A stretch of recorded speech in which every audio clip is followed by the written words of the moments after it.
even his lawyer was like, all the people that reported him to HR did not get a picture, so they still reported him. That's the thing.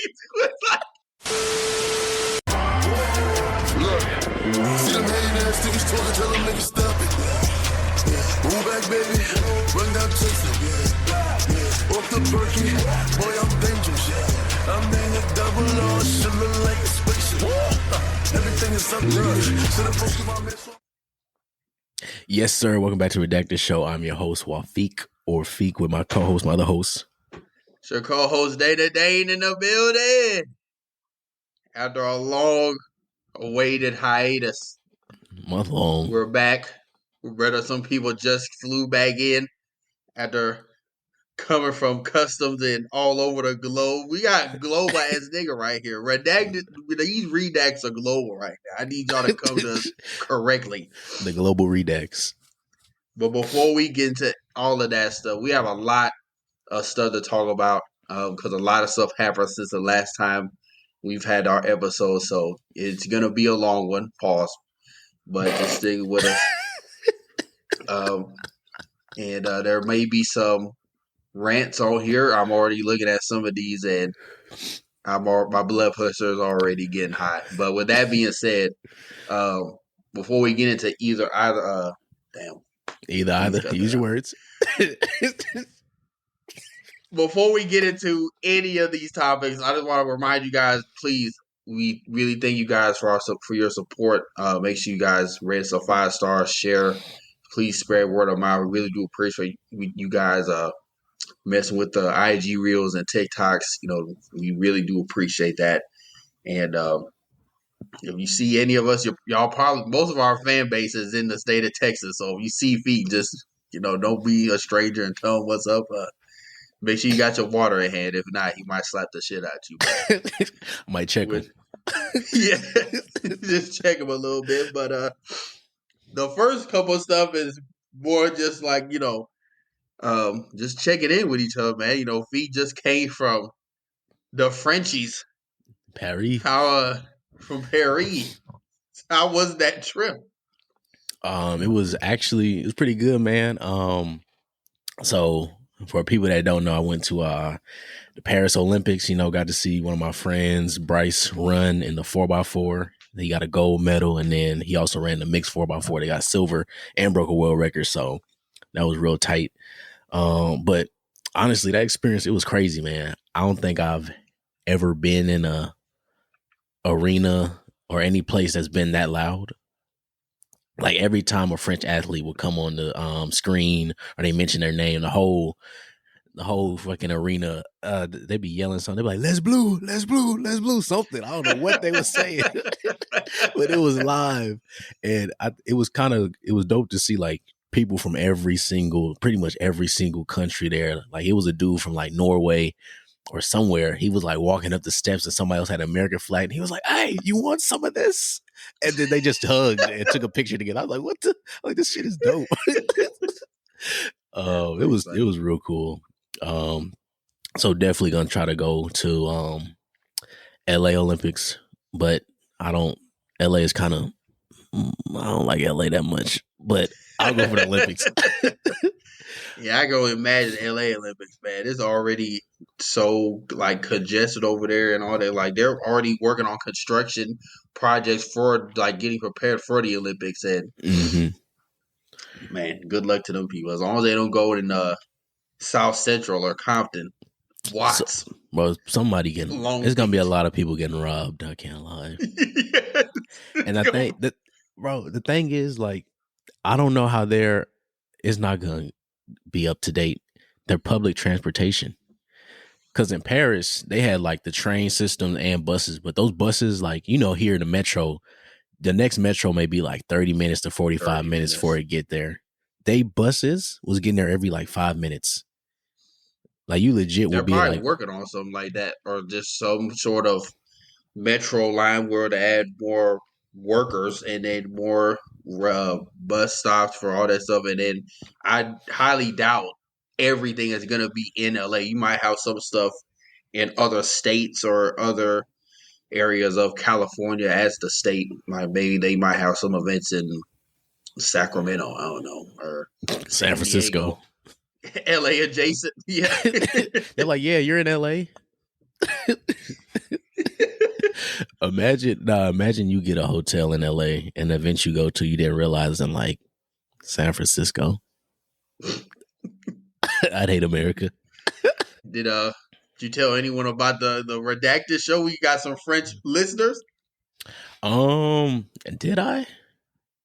I honestly don't remember. Bro, I don't remember. I think I may have told one person or maybe a few people because one thing that was weird. I'll say this real quick. They don't stop partying out there until 6 a.m. What?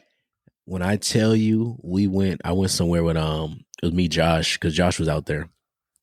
So I linked up with him and we went to this place called like Wanderlust. It was like it was like an event venue, but it had like 3 different venues inside of it almost. So I had like an outdoor area, then like 3 more places inside. So we there, it hit like 2:00, 2:30. You know, here, if you out past 2:30, you're a fiend. Like, yeah, exactly. Like anything past 3:00, your ass, you should be at like a Whataburger or somewhere at Denny's, like winding down the night, like going home. You should be going home. You should not still be in the club at 3:00 because most of the stuff is already closed by then. Yeah. So it hit like 2:30. I looked at my phone. I said, "Oh, it's about to go." So I'm kind of walking toward. I see more people coming into the venue. I said, "Why y'all? I said, ain't it about to close?" They're like, "No, we keep going." I said, "We keep going." How long? Boy, it hit 5:30. I said, "I need to go home." He's like, "I need sleep." Oh man, but the people out there, they're real cool. I got to talk to this few people out there. It was like some French dude, a girl from like Slovenia, Slovakia, I don't know. It was like a whole group of them. And we were just talking because they saw I had like a Texas shirt on. They were like, "Oh, Texas!" Yeah. And then we just Cowboys. Literally, that's what they were saying. We just chopped it up. But one thing I found interesting is that they said like the oil and gas industry in at least in France, or maybe I don't know if it's the whole UK, but France at least, they said they kind of don't like people that work in oil and gas. I was like, dang, why? And they were like, because they view it as like, and I don't know how true this is. This was what like 2 people told me, so it could just be them, but they were like, they get a lot of their either oil or something from. They either still do or they used to get it from like Russia and like somewhere else. So they'll see people that work in oil and gas and they'll be like, "Oh, you're a communist." Bro, I said, "Hey, yo," but I was like, it's the total opposite here. You work in oil and gas in the US, boy, you top of the food chain. Yeah. Ain't no commies over here, at least in Texas. Yeah. So, but overall, the trip was real dope. I'm definitely have to go to a few more Olympics just to get that experience again. Redacts in Paris. You know. What would you say was anything like? Did you see kind of any stores or like manga stores or like comic book stores over there in Paris, or were you just kind of there strictly for the Olympics and other stuff? It was strictly the Olympics. I seen it wasn't specifically a store. It was a small shop. They had like some, I won't say trinkets. They had like maybe some keychains or stuff, but actual anime stuff. Oh, we did meet when we were at the place. It was like this, like everybody was just talking about like stuff they do or hobbies. And one girl, she showed us like this jacket she made, and it had like Demon Slayer on the back, like a jean jacket. She made like a Demon Slayer art on the back of it. So that was pretty dope. Oh shit. That was really the only like anime type or comic book stuff I seen. Everything else is just straight Olympics and fucking baguettes. Croissants. That's dope, man. Feek also came from another big event, one more kind of aligned with our sort of medium. Yes, sir. Came from Dreamcon. Obviously, at the time of this recording, Dreamcon was literally a month ago, but I do And want to tickets get dropped his today. experience of how DreamCon was. Unfortunately, I was not able to make it, but speaking went on the behalf of the Redacted team. So, how did you like DreamCon this year? I see you and Law Playbook and others were baptizing a lot of freaks over there. Oh man. So let me give some backstory on that fit. So at first I wasn't gonna dress up at DreamCon because I did last year, but this year I was like I wanted to, but I was like, dang, it's kind of too late to like build a whole cosplay or try to get a whole one. But like the day before I drove out there, I had text Sage. And I was like, hey, I got an idea. I got a goofy idea. He said, what is it? I said, hold on, I'm gonna send you a picture. So I sent a screenshot of like the actual costume. I didn't buy it yet. I was like, if Party City got this, just know I'm going to go crazy. So I sent a picture. It was a priest uniform, pretty much. It was a priest outfit. So I went and bought it. And at first I was just gonna do like a little book that said, y'all wildin'. And I did make that. But then I see that, yeah, but then when I was driving out there more, I said, nah, I can make this a little better. I said, we gonna say praying for the freaks. So I did that. And at first it was just gonna be me. But then I had messaged I think it was after the first day or yeah, it was the first day. I had messaged well not messaged, I talked to Law and everybody else. I said, look, I said, go to Party City. I said, buy this exact outfit and we will. I said, trust me. I said, just trust me. I said, this will be perfect. Trust me. I said, it's going to work. Trust me. So they went and bought the outfits and the rest is history. I don't know how many vlogs we were on. Like every time we would walk, just pictures getting taken. People asked us to take pictures. It got to a point where we were in like one of the main hallways. You remember like last year where the big screen was, and then they had a little backdrop where you could take pictures of the little Dreamcon banner. Yeah. So we were in that main hallway probably for like 2.5 hours. They We just couldn't walk. Yeah, because we just couldn't walk. People just kept coming up to us. Let me get a picture. Oh, there y'all are. Let me get a picture. So that was real dope. I think this was my probably second favorite DreamCon just because I didn't feel any like stress, so to speak. It just felt like I was actually in the con and not like, I don't know. It was weird. It felt like I was in the con. So it was pretty dope. That's good. Now, I see like from the pictures y'all have especially with the freak pictures. I didn't know. I was like, whose idea was this? Because this was a great idea, but I'm glad to know it was from you and the Redacted team. Some creative naysayers out here, but man, it was. We might have to bring like a bigger team out there. We have got to bring the whole church in that. Could you imagine? I was just gonna ask, like, where did the whole freak shit come from? Because last year, I don't think it was that down bad. Yeah, except for that one guy. Yeah, I honestly don't know because to me, people put it out of proportion. Because like to me, DreamCon it's like a regular convention. I've only been to like maybe 2 other ones, and they weren't as big as DreamCon, but it was the same stuff. Like people in cosplay, artist alleys, panels, like it was the same stuff. And granted, some of these other ones, I feel like people dress more wild. So more wild and more stank. Yeah. No, actually, this year it was a little. It was bad. Somebody walked past me this year. I coughed, bro. I said, and I looked. Who did I look at, bro?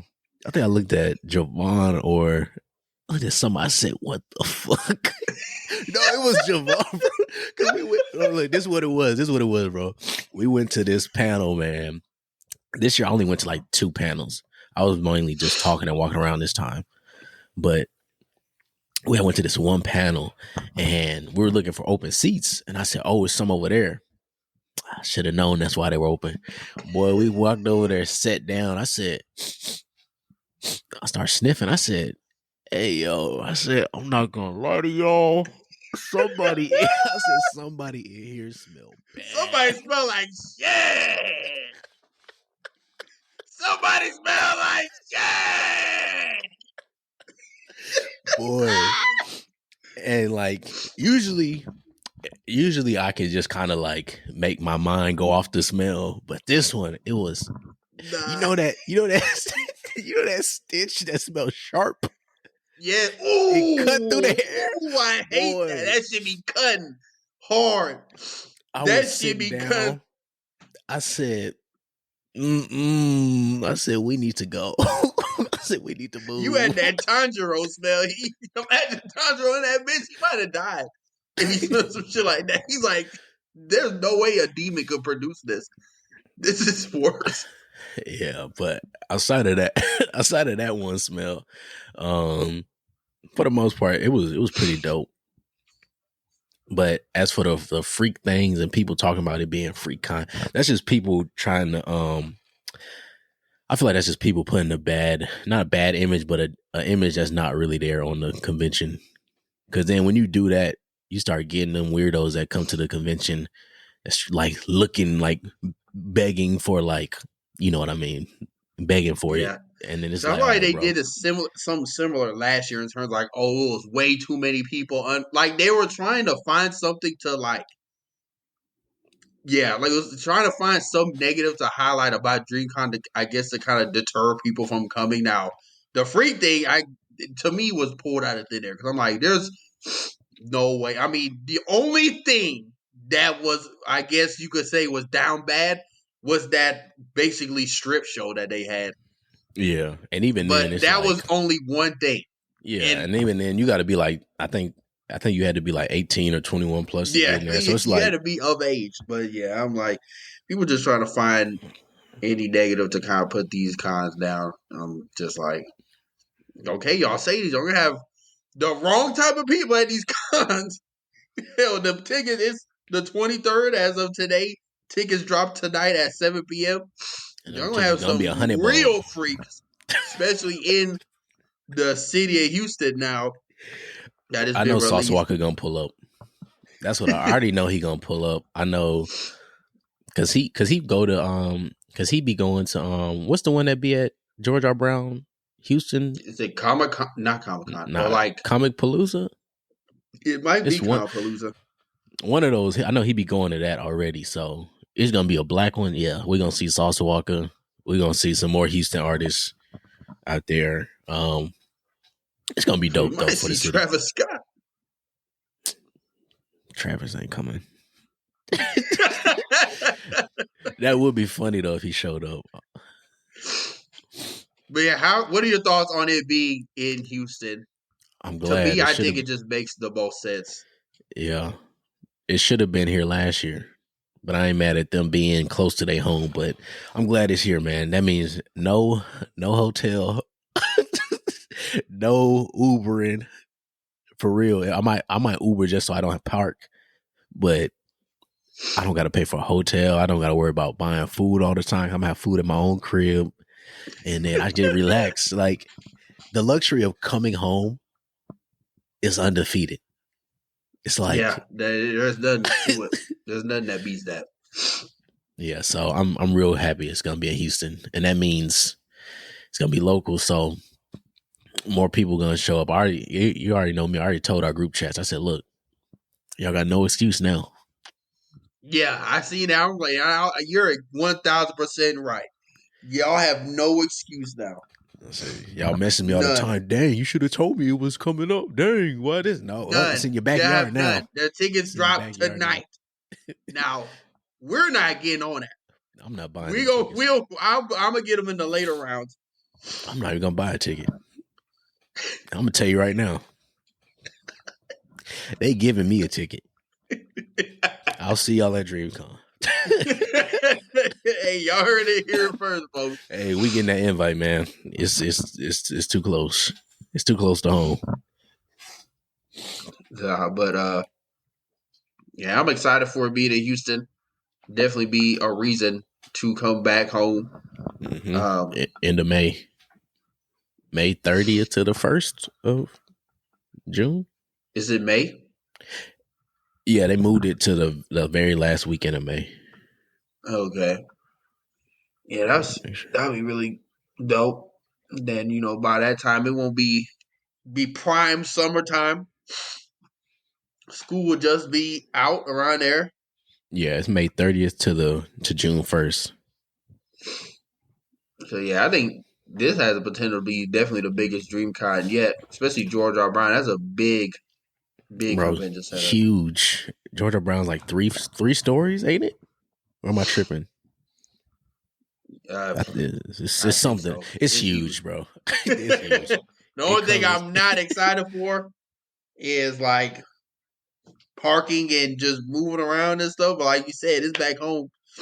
Hell, we could just park, allegedly, we could park at fucking UH, take the rail. I wouldn't even mind parking at that welcome garage, taking that rail to George R. Brown. Taking it back. Each day, that's not even $30. Yeah, it's like 24 hours is what, $24 or 22 to do a day? Yeah, I know for a fact it's not more than 30. Yeah. Oh yeah. So look, we know our city. We gonna have waves. Yeah, we know the business. All y'all niggas from all these other states, y'all have fun. Y'all have fun. Make sure y'all get y'all B&Bs in Sunnyside and Fifth Ward, man. I know it's nice out there. Yeah, real nice. Acres Home.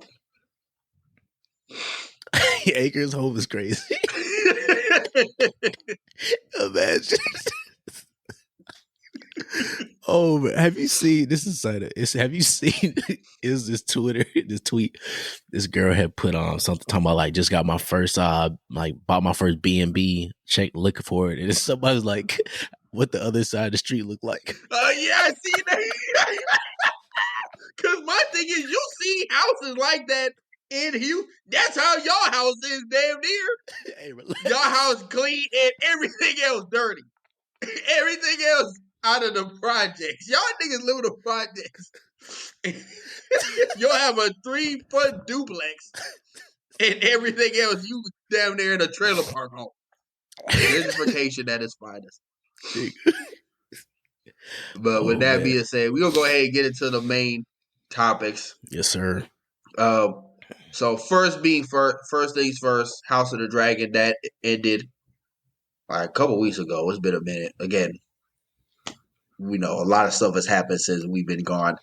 So we're going to try to get through all of it. But we still going to talk about this shit. Season 2. You said what? I said we still going to talk about it though. Yeah. House of the Dragon Season 2. I mean, spoilers, and this goes for everything we talk about, but it's been damn near a month since most of this stuff has come out. So if you ain't seen it, that's your own fault. But the end of that season, we get pretty much both houses are getting ready for like actual war. So I'm trying to kind of recall some of the stuff that happened because it's been a minute. But one of the things, this happened later on in the episode, but I really like the confrontation from Alan with Corliss. And saying like, you over here thinking you trying to help me, nigga, when I seen you and your light-skinned son going to these clubs and parties, and now you want to be a dad? Get the hell away from me. I don't want no handouts. And low-key, Corliss, because, Corliss, he's big on, like, people that are self-made, because he was self-made. Yeah. So seeing his bastard son, I mean, it hurts him saying that, but he knows, he's like, okay, maybe he is like the rightful heir to Driftmark. It sucks. I'm just now kind of seeing that, but he respects Alan even more. That he's like, look, I mean, like on one hand, I appreciate you, but I don't appreciate you. Like I don't want no handouts. Like I'm gonna get this shit out of the mud my damn self. I don't need you giving me a pity party. How did you feel about that? I really enjoyed it. That was like one of the few times in the episode I kind of set up and I said, you know what? I started clapping. I said, good shit, man. Because that man Corliss, I like his character, but he definitely needed to hear that, and that was more so. That was like a callback to how Rhaenys was talking to him that other time when she first saw Alan, she was like, "Dang, Yeah. you have your mother's eyes" or something she said. And then Corliss was pretty much just like dismissing his bastards. So I'm kind of glad somebody talked some sense into him damn near, saying like, "Look, once we done with this shit, we don't got to talk again. I'm only here because I'm only here because I'm clocked in on my job. Like after this, don't fucking talk to me." Exactly. Then it also was interesting. Like I think they showed this last episode, but him like the reason why he's shaved his head is because he has that not target, but like that Valerian blonde hair, like his daddy. And you know, so if someone sees that, they're gonna be like, "You look like." So to avoid any attention, he's like, "Hey." Now it almost makes me wonder why his brother Adam has black hair. I wonder if that's dyed. I don't think it's dyed because you could kind of see when he was cutting it. I don't know if he mentioned it, but I feel like he did. He may not have. I may just be pulling shit out of the air, but he kind of was just like, "Why are you cutting your hair?" Like almost like if I had the blonde hair, I'd rock this shit. Yeah, he's like, I want that power. Like I don't want to be getting it out the mud every day. Like we need to exercise, especially like now that he has that dragon. Because with the thing with Adam is he just wants to be seen and kind of have that power, but not in sort of like a malicious intent. He just wants to be acknowledged by Corliss. Exactly. And that's what he got in that one episode when he was like, when Corliss walked in, he was like, "I hear you're the new dragon rider." He said, "Yes, my lord." You see, he's all stiff and scared, and he was like, "Yeah, well done," and just walked away.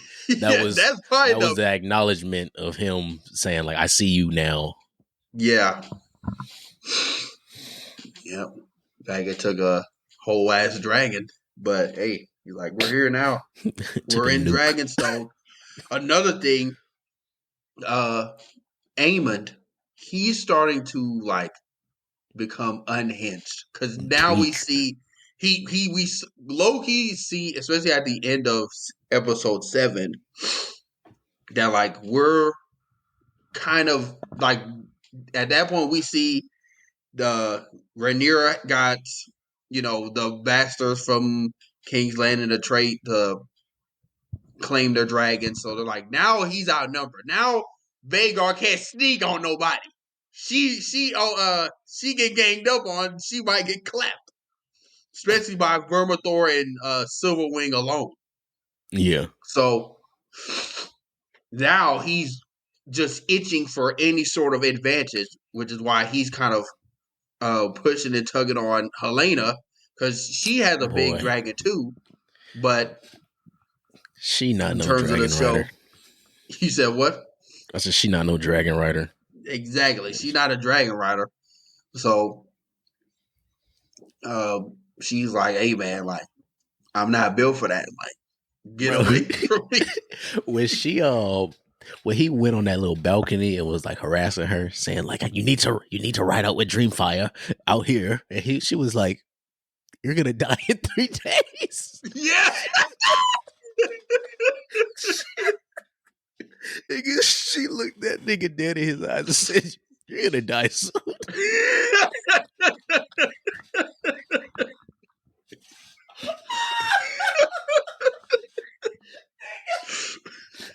Could you imagine hearing that though? Like you talking to somebody or you flaming them like, "Hey man, come on, get this work done, nigga." Like, what the fuck is you doing? Stop bullshitting. Then they go, "You're gonna die soon. Like, you're gonna die in like 2 days." Nigga, I shut up so fast. Fucking context shifted. Hold on.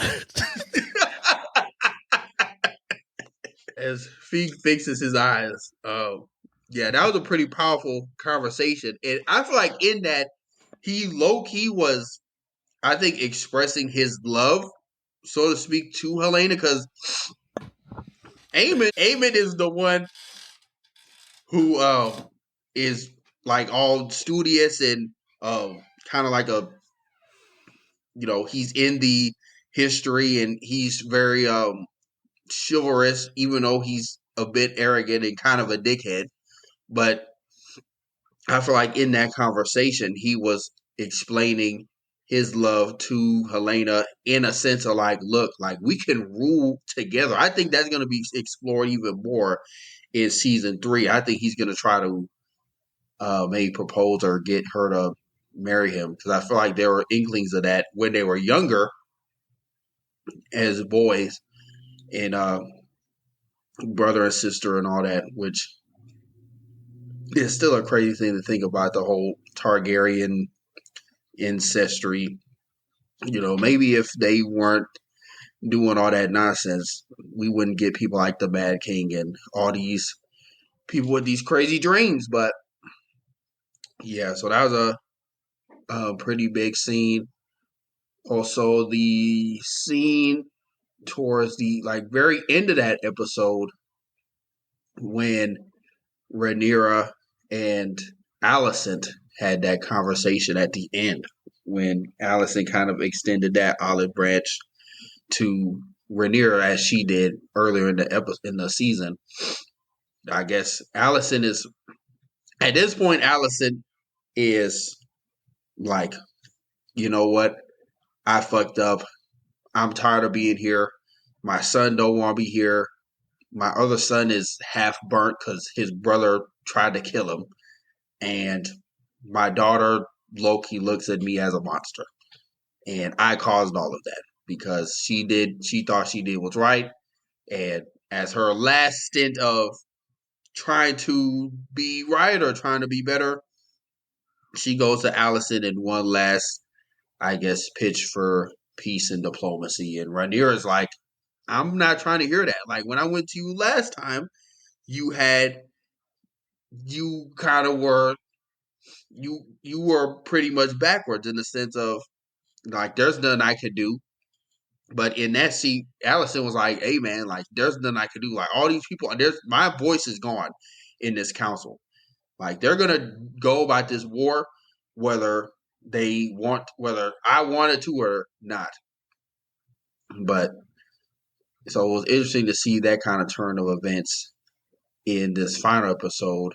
And also that ultimatum that that Alicent received from Rhaenyra, which I believe was like, if you really call for peace, then I think she said something along the lines like, I need like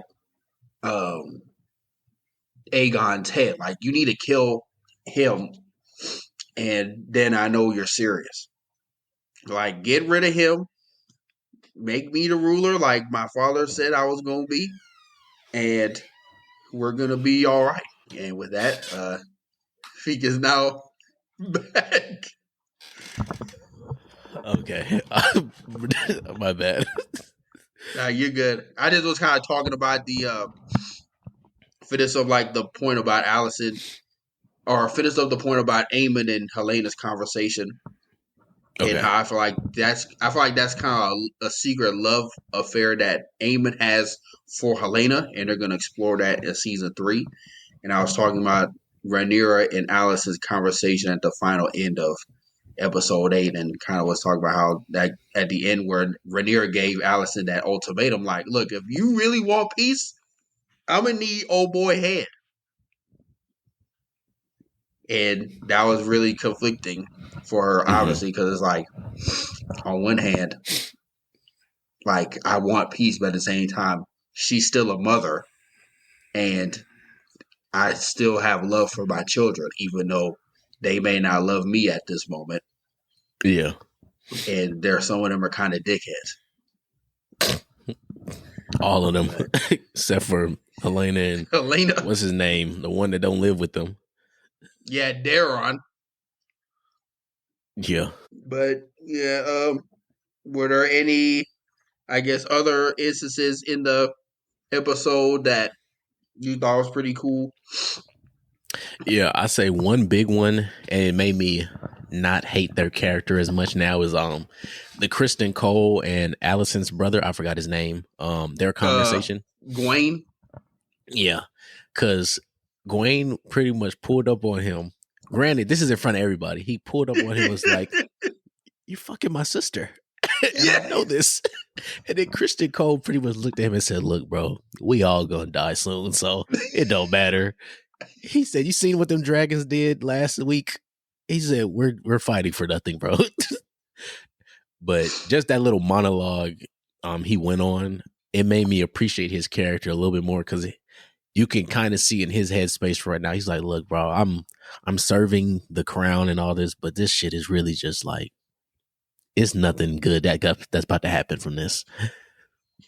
Yeah, not for anyone lowborn or anyone that's not a Targaryen or associated with the Targaryens. Like you said, it was pretty crazy. Like that whole confrontation, he just got all philosophical on him, and it really just made Gwen just like, you know what, nigga, I don't like you right now, but I hate when you right. I'm with you when you're right. Just like fuck. It was funny that it was in front of everybody because everyone had their head turned in the background, like this nigga causing treason. I know someone probably in there mad as hell. He was like, "No, I thought I had a chance. It should have been me." Oh man, yeah. I will say though, overall, I feel like this episode should have been the beginning of next season. I think it would have been a good recap episode, and then right after that, you go straight into the whatever. Or I don't read, so I don't know, and I haven't been spoiled, so I don't know what happens next. But because I feel like the episode 7, the way it ended off with Rhaenyra with all the dragons behind her, that suspense. If they ended it right there, I would have been like, "Dang, we ended." Yeah, that was a really great ending to an episode. Yeah, but I'm not mad at it. But I feel like a lot of people share the same like thoughts you have. Like it wasn't a bad. I would say it wasn't a bad episode. Like a lot of people were kind of complaining about the pacing of the show of the season in its entirety, and then he's like, you had this really high, and then it comes to this like egregious halt, especially towards this end of this like the season 2 finale. Yeah. So it's like I get both sides. I mean, I do think they kind of captures us a little bit about the dragon fighting, but the dragon fighting we did get was amazing. Yeah, it was crazy. It was a lot more dragons, and I feel like it's just gonna be even more dragons next season, like more battling. It was kind of funny / a bit just like goddamn with Corliss being at that same shipyard for like my goodness, 4 or 5 episodes straight. Roy, the greatest. Just for him to be on a fucking rowboat. I will say, even though I think they should have ended at 7, 8 was still good because it tied up loose ends for this season, where it's almost like you don't have to worry about none of this shit next season. Next season is just fight. It should just be fighting and some stuff here and there, but everything else should be in the past. It's in the past now. So I kind of like that. I agree. And then another thing is, I don't know if you've seen it. I think it was like one of the producers or directors saying like they were greenlit for 10 episodes. So they're supposed to be 10 episodes this season. But then HBO made them change it to 8. That's interesting. Because I think, was it last season 10? Yeah. Was it 8 too? I think it was 10. That's interesting. I believe it was 10 as well. Yeah. Oh, the real last thing. What's the sister? Not Baela? Baela? That's the youngest one, right? With the hair? Yeah, you're talking about the one that was chasing, that went on that stealer, that was looking for sheep stealer dragon? Yeah. Yeah. When I tell you, every time they cut to her and she was doing the goddamn Iron Man run, going through hell on earth to fight a dragon, that joke was Rhaena. funny. Raina. Bayla Bayla is is Jace's wife. Jace's wife. Yeah. Yeah, it was Lady Raina. Yeah, every time they showed Raina, bro, she was going through war, boy. She was in the cut, dog. She had mud on her face. It's Raina. Everybody else just.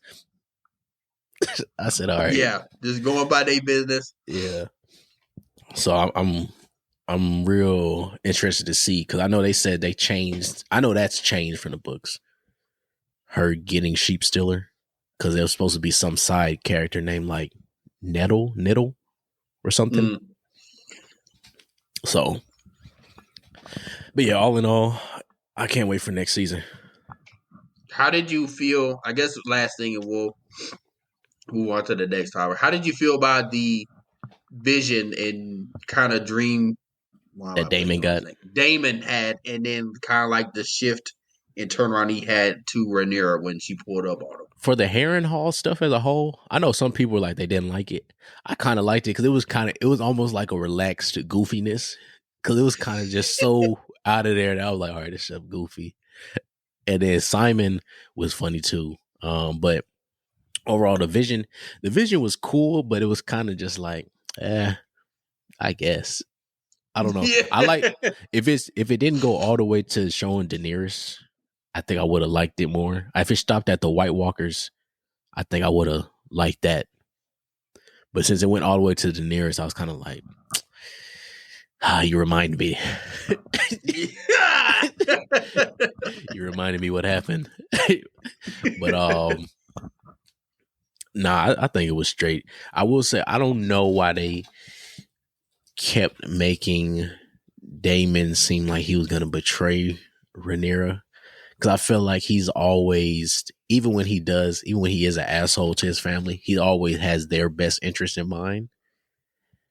So I feel like him betraying her would be kind of out of character. So, because even when it was his brother and even Rhaenyra when she was younger, all that other stuff, he did a lot of slimy, like backdoor shit, but it never truly was like in a way of like usurping them.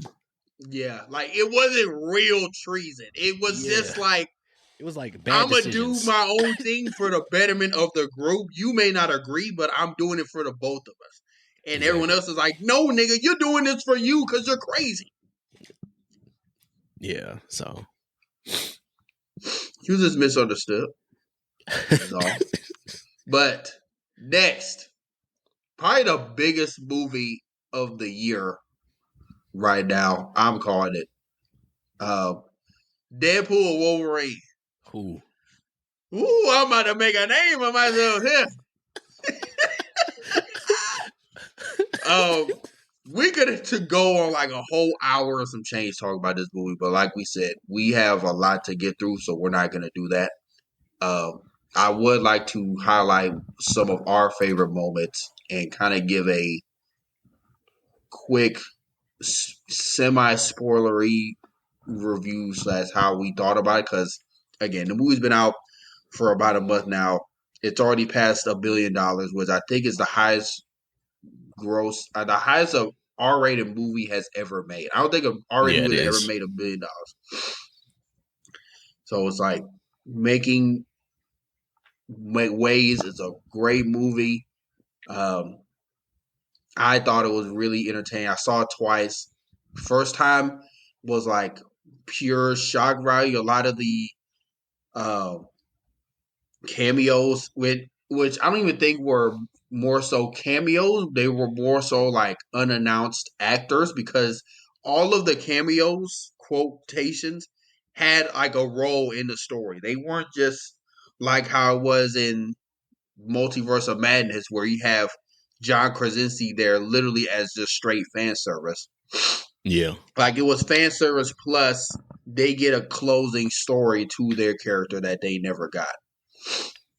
So I really enjoyed that. I really enjoyed this, like Hugh Jackman's Wolverine. I low-key feel like, and maybe this is just me maybe nitpicking just slightly, he low-key was swearing a lot. And like there was like every line he said fuck or was just saying some shit But I didn't really care. That didn't. That's it. It. I would say it took me out of the movie towards the end. I'm like, damn, dude. Like, is this? Is this Fox just saying like, hey, like this is art? Because I wonder if it was like a thing of like, this is how much I guess influence Disney does not have or like lack thereof. Like we're going all in, and I appreciate that. Also, I'll say for the most part, the like action scenes and CGI were really good. There were certain times where it looked really off. When they jumped out that bus at the end, that looked pretty off. It was everything else was great. When they came out there, I'm like, I can tell this is fake. Like even watching it the second time, I'm like, this is not real. Yeah. But and then when they first fought in that scene of the void, I like when he went in all fours. Oh, to me that looked kind of off. But there were certain other scenes where the CGI was like in action scenes were amazing. The car scene when they was in that Honda Odyssey, also that whole running joke was hilarious. Oh, baby about knife. like the whole Honda Odyssey and all that. That was amazing. That was hilarious. But that action scene was amazing. Like the action scene where they all kind of went in to Cassandra Nova, who's one of like the main antagonists of the movies. That whole fight scene where all the actors were in there, that was good. It was shot good too. It was, and even how they did Cassandra Nova's powers were like it. That was really good. Like they seemed so real, and I could feel her fingers going inside me paws. Hey, yo. Like I could feel that from the seat in my in my theater. You was watching it 4D, man. We did. Me and Ijoma watched it. For my second time, we did see it in 4D. But the first time, I did not watch it in 4D. But yeah, so all in all, it was a really good movie. Feek, what were your thoughts on it? A lot of the things that you said, it's the same. I will say I like how I feel like in recent Marvel movies, and I just rewatched Guardian of the Galaxy on Volume 3. I feel like they're making people feel more super-ish. And what I mean by that, I feel like there's more weight behind punches and actions they do. Because like that first, I'll say like the first Guardian of the Galaxy, this is tangent, but you'll see it's the first Guardian of the Galaxy. Drax, when he was fighting, it was no weight behind his punch. Really, it was like if a swole nigga was just fighting. But this last one, you see Groot and all them. When they hit something, it moved like it was a solid shit move. And then I like how on this one, it felt like when Deadpool and Wolverine was fighting, like the hits was actually hitting. Like Wolverine getting on all fours. Granted, the CGI was a little at that moment, but it felt like a beast. It did. It felt like a nigga with superhuman strength was moving at you and hitting you. That was probably some of the most this whole movie, he's done more Wolverine shit in this movie than any of the other ones. All these movies combined. Yeah. So I really like that, how stuff feels more comic book-ish, which sounds weird to say, but if you know what I mean, you get it. Yeah. It's hard to explain, but I really like that. The cameos, I really enjoyed them. You already know, I texted you. I was like, look, that Blade one, spoiler alert, I guess. I don't care. Again, the movie's been out for a month. That Blade one, I did not expect that to happen. I didn't either. When I tell you, I sat up and said, what the fuck? I said, it's Blade. Yeah. And then just everything. I really enjoyed the movie. I will say the only, I won't say gripe, I felt like as a whole, though, the movie didn't have any consequence you were looking for, or like any real stakes. Yeah, it didn't feel like it was any real stakes in the movie, which I will say was the only kind of part. But everything else, I really enjoyed. But I think that's also, fair. yeah, I was gonna say also I don't feel like it needed too many stakes in this. It was more so just to get Wolverine and Deadpool in the MCU. More so than Yeah. anything else. And if anything, they really didn't even do that because they're still in the Fox universe. If anything, because I thought this movie was going to be literally Deadpool Wolverine jumping around points in the MCU timeline and saying they've been there the whole time. But I'm very glad that I did not get that movie and we got the movie that we actually got. And that, like, hey, this Wolverine, even the joke Ryan Reynolds had, he's like, they're gonna make him do this till he's 90. Like that's almost like it's a real thing. No, they Because the are. way the movie ended, he's definitely gonna be back for Secret Wars, and he might be back past that. Like in terms of just this Fox timeline still carrying on, because it's not like they pruned it or anything. They have a Wolverine or Anchor being now in this Wolverine and the Fox universe. So they just kind of was like, hey man, like we're not like, yes, a lot of people are excited about Deadpool being in the MCU, whatever, but we still have some good right here. Even though maybe you could argue majority, and you would win that argument, majority of the products from Fox are not good. Like they still have fun making them. Even like the montage at the end of the movie, like during the credits, was pretty good. Although like some of the movies weren't good, you could tell like they had fun making those movies. There was a lot Yeah. of effort in behind it, especially from the actor's point of view, and I really appreciated like the swan song that they got in this movie. Yeah. No, I really like the end credits. I actually filmed some of it. I said, dang, this is my childhood. Yeah. What was your, I guess, get into the cameos part. What was your favorite and least favorite cameo? Or if you had a least favorite, what was your definitely favorite one?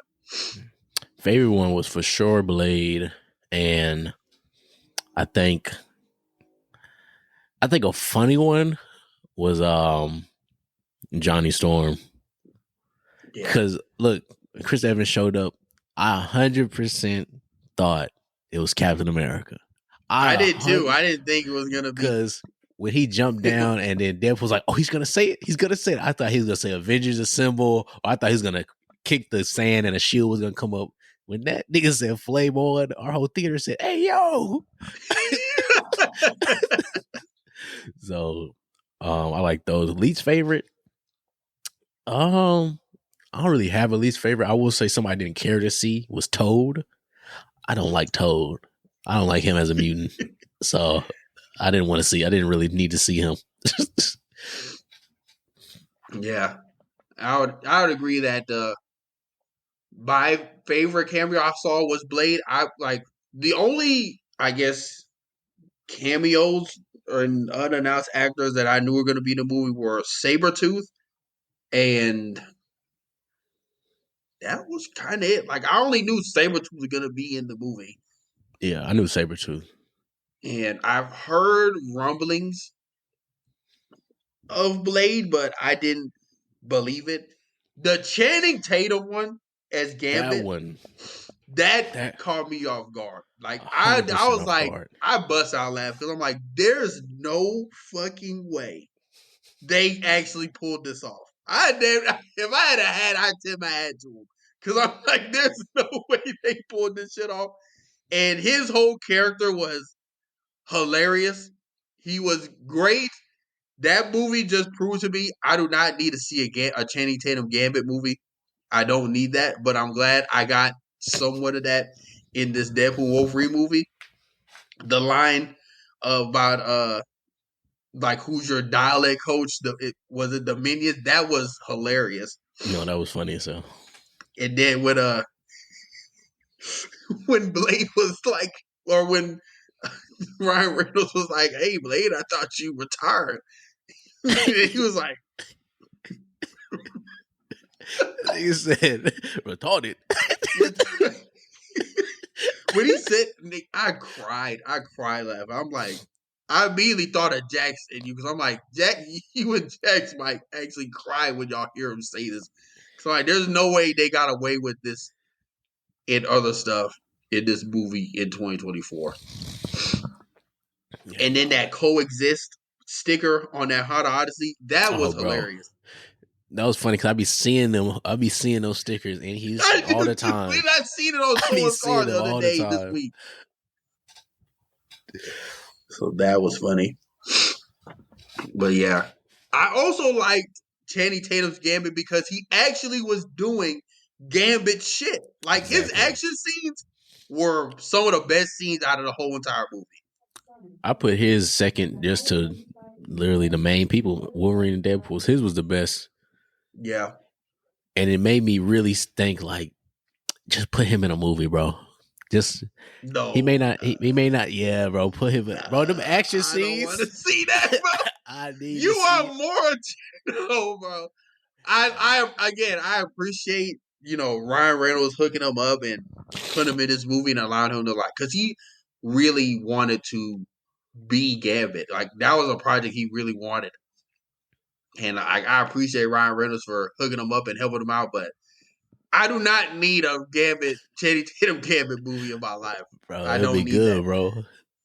Nah, that movie would. You saw the powers, so man. That movie would not take, bro. Trust me. Well, now it wouldn't, but if you saw that back then, that shit would be ass. Nah, bro. He got the voice down, man. Nah. He sound like he from the boot. No, he doesn't. You go in the boot and ask somebody if he sound Creole then. You go and ask somebody that. Because I think he low-key was playing up that voice as a joke. I think that whole character was him kind of playing, especially the voice, the accent. I think a lot of that was played for laughs and giggles. There's no way a lot of it was a little exaggerated. Yeah. I didn't know my daddy. I shot at his dick ready. Ooh, I'm about to make a name for myself here. Let everybody know what happened here today.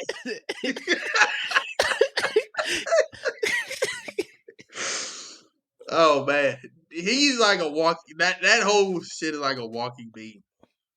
It's crazy because you ever experience something or watch something live and just feel the meme potential from this.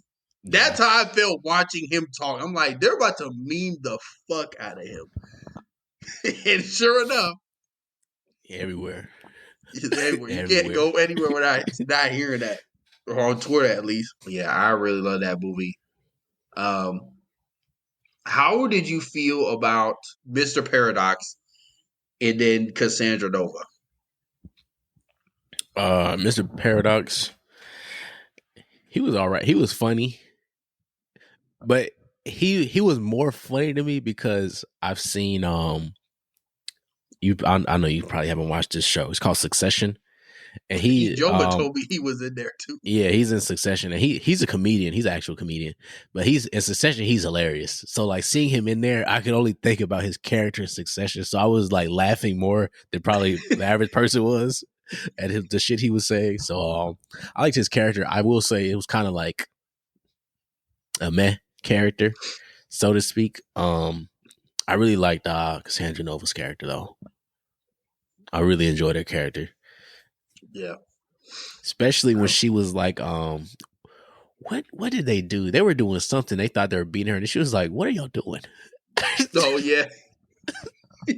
Now Ryan Reynolds ratted out Johnny yeah. Storm. It's zapped this beat off him. I'm like, hey, yo. Bro. First of all, I didn't think that shit happened so fast. I'm like, oh, they actually did that. Yeah. And then at the very end, when they re-showed the video, he said, no. He said, no, you're not going to accuse me of getting an innocent man killed. Play the tape.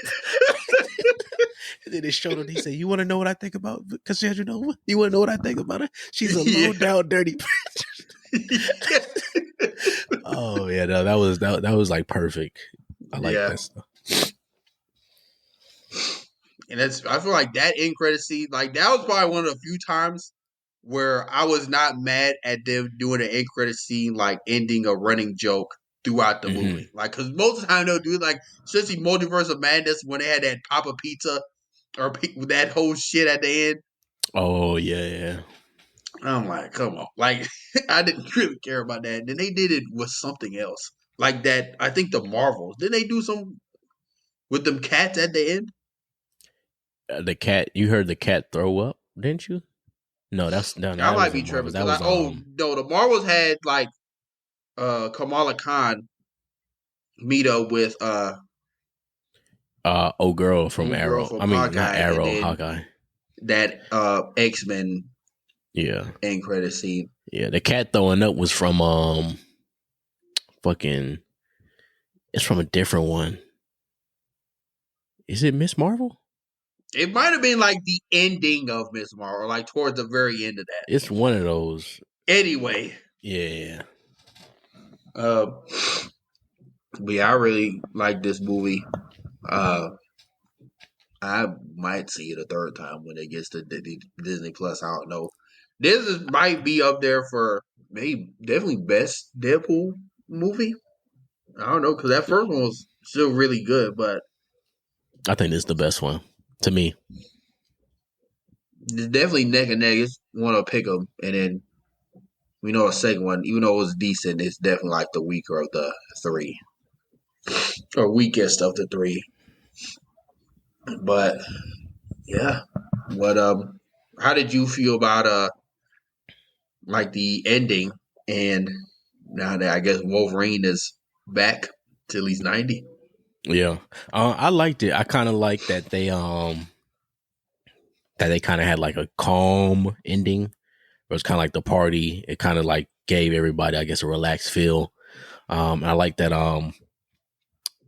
X-23. I don't know why I always be forgetting her name. His daughter is like in this too now, so hopefully it's not just a Wolverine Deadpool cameo she's in. Hopefully in the future MCU stuff she's actually in it. Maybe when they do Young Avengers type deal, she's in there. That would be a character that can actually do something. So hopefully. And I really liked one thing I did like is when all the Deadpools were fighting near the end, and then Peter showed up, and they all like started cheering. They were like, and then Ryan Reynolds was like, "What the fuck, y'all know Peter?" They're like, "We all have our own Peter." They said, "Peter's awesome." Yeah, they all started cheering. I really enjoyed that. Yeah, that was funny. Yeah, all in all, great movie. Sticking with the MCU with Marvel news, got some big major news. They just cast the actor for Doctor Doom, and it is, of course, who else would it be? Robert Downey Jr. has officially been cast as the next Doctor Doom. Reports are saying that this is not like a Tony Stark variant or a Tony Stark that looks like a Doctor Doom. Like he is reportedly Victor Von Doom, that just so happens to be Robert Downey Jr. I think he's supposed to have a scene or maybe an end credit scene. He's supposed to be in the new Fantastic Four movie, and obviously there's a lot of news that came with that. First of all, they changed Avengers 5, Kang Dynasty to Avengers Doomsday. The Russo brothers are coming back to direct both Avengers 5 and Avengers 6, which I'm happy to the rescue. About because they should have, I said coming back to the rescue. Yeah, they should have been on there, but they brought him back. Alleged or reportedly, Robert Downey Jr. only was going to come back if the Russo brothers were directing the movie, so there's that as well. And there's a lot of news in like our Like It Little Redacted kind of related to that we'll get to, but just first, thoughts on RDJ as Dr. No. I see why they did it, and it was a perfect tweet that I seen. Somebody said the only people that are upset about this is like extra true comic book fans. they said everybody else is going to be excited that Robert Downey Jr. is back as Doctor Doom, and it made me think. I said, "Damn, I said, am I old? Or I just not like it?" Because, but I won't say I like it or dislike it. I'll say it caught me off guard. It definitely made me excited though to watch it because I have to see why he's Victor Von Doom, right? Because in my mind, when I think of Victor Von Doom, I want somebody menacing. To me, Robert Downey Jr. is not menacing. So I have to see if he can give off that feel in the movie. Like I said before on many other of our episodes, I would have wanted Cillian Murphy or Michael Fassbender. Shoot, I even saw something where it said what is his name? The guy that plays in Hannibal, that he supposedly was Mads Mikkelsen, that supposedly he wanted to Oh play yeah, Doctor Doom as well. And then it was another guy, I was about to say Darvin Ham. Only reason I said Darvin Ham, only reason I said Darvin, could you imagine Darvin Ham as Dr. Doom? Darvin Ham is Doctor Doom. That nigga wouldn't do off. shit. He take the mask off. Is that nigga bald head? That nigga would not do shit. Not Darvin Ham. A dude name has Ham. John Ham. Apparently, I know he said he wanted to play Doctor Doom too if given the opportunity, like a while back. But my main person was Cillian Murphy, but I think Robert Downey Jr. is going to do good. Obviously, he's a great actor. It's nothing to even think about. So I will say I'm excited about that portion. I need to see how menacing he is, and I want to see how they do it, what spin they do on Victor. Yeah. First knee-jerk reaction, I was shocked. I was not upset. I was not necessarily overjoyed, but I was like, wow. Like, dude, that might have been my first one. I was like, wow. Then I'm thinking, I'm like, okay. I actually probably am one of the, I guess, well, I thought I was the minority that actually liked the casting because I'm like, okay, I see, like you said, I see why Marvel did this. Yeah, because it's definitely gonna bring people back. It's gonna bring people back, and I think this is a result of, well, obviously a result of Phase 5, and just a result of like Marvel, especially the heads at Disney. They're like, we're not just gonna bankrupt this shit again. Like, we're not fumbling this again. We're sticking to our guns. I don't give a fuck. This definitely, now, was this desperate? You could argue it is. A little bit. You could argue that it is. But I think part of that is because of the audience. Y'all are the ones clamoring and almost review bombing like 90% of the previous shit that came out. Some of it wasn't good.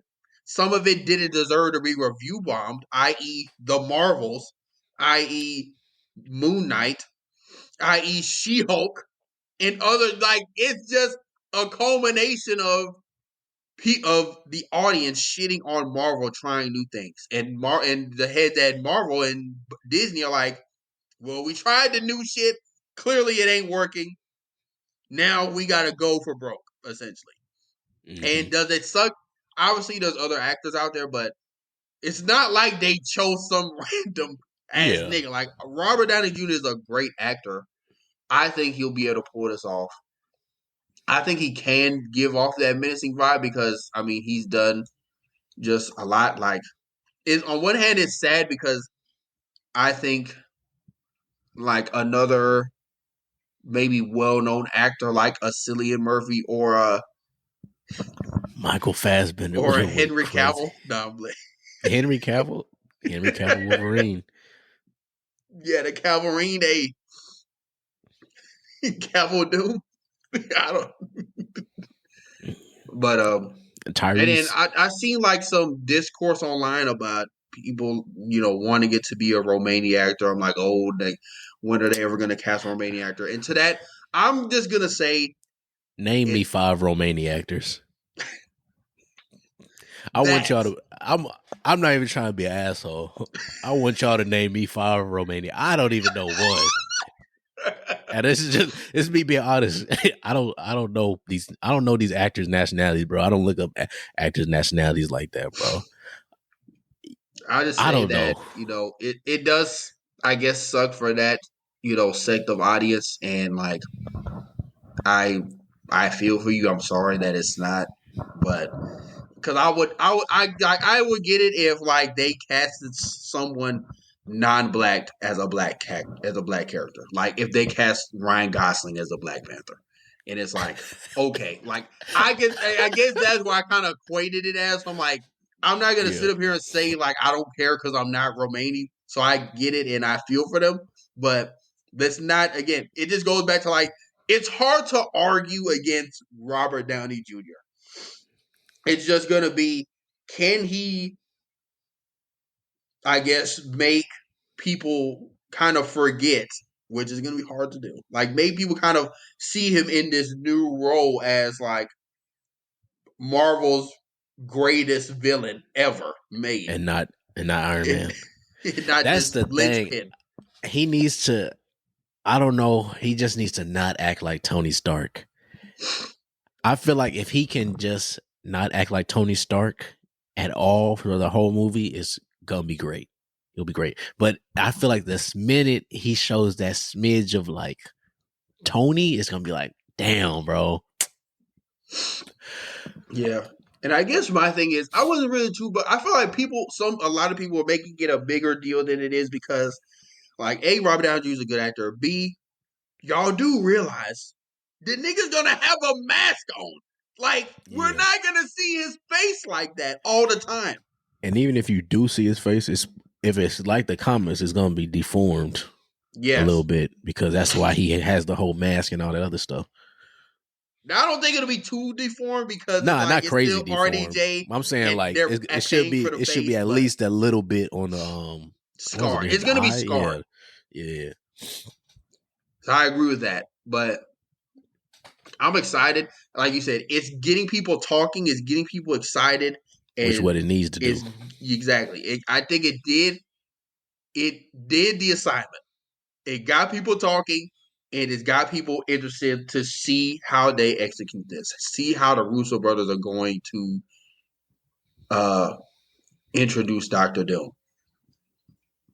and like how they kind of answer the whole Kang shit, and how do they make Doom this big bad. I think the Russo brothers have the ability to do that. They've done it before with Infinity War and Endgame. Now, there are other movies not Marvel related haven't really been gangbusters, but they've proven that they can make great Marvel movies. They have that formula down. So there's no other reason outside of maybe studio or higher up interference to make me think otherwise. But yeah, I'm excited for this. The movie, I believe, is still supposed to be coming out in like 2026, 27. You talking about Doomsday? Or yeah, Doomsday. I think it's 2026. That's 20. Yeah, that's 20. No, ain't Secret Wars first? No, that's after. Okay, then yeah, that's 20. I think it's 26, and then Secret Wars is supposed to be 27.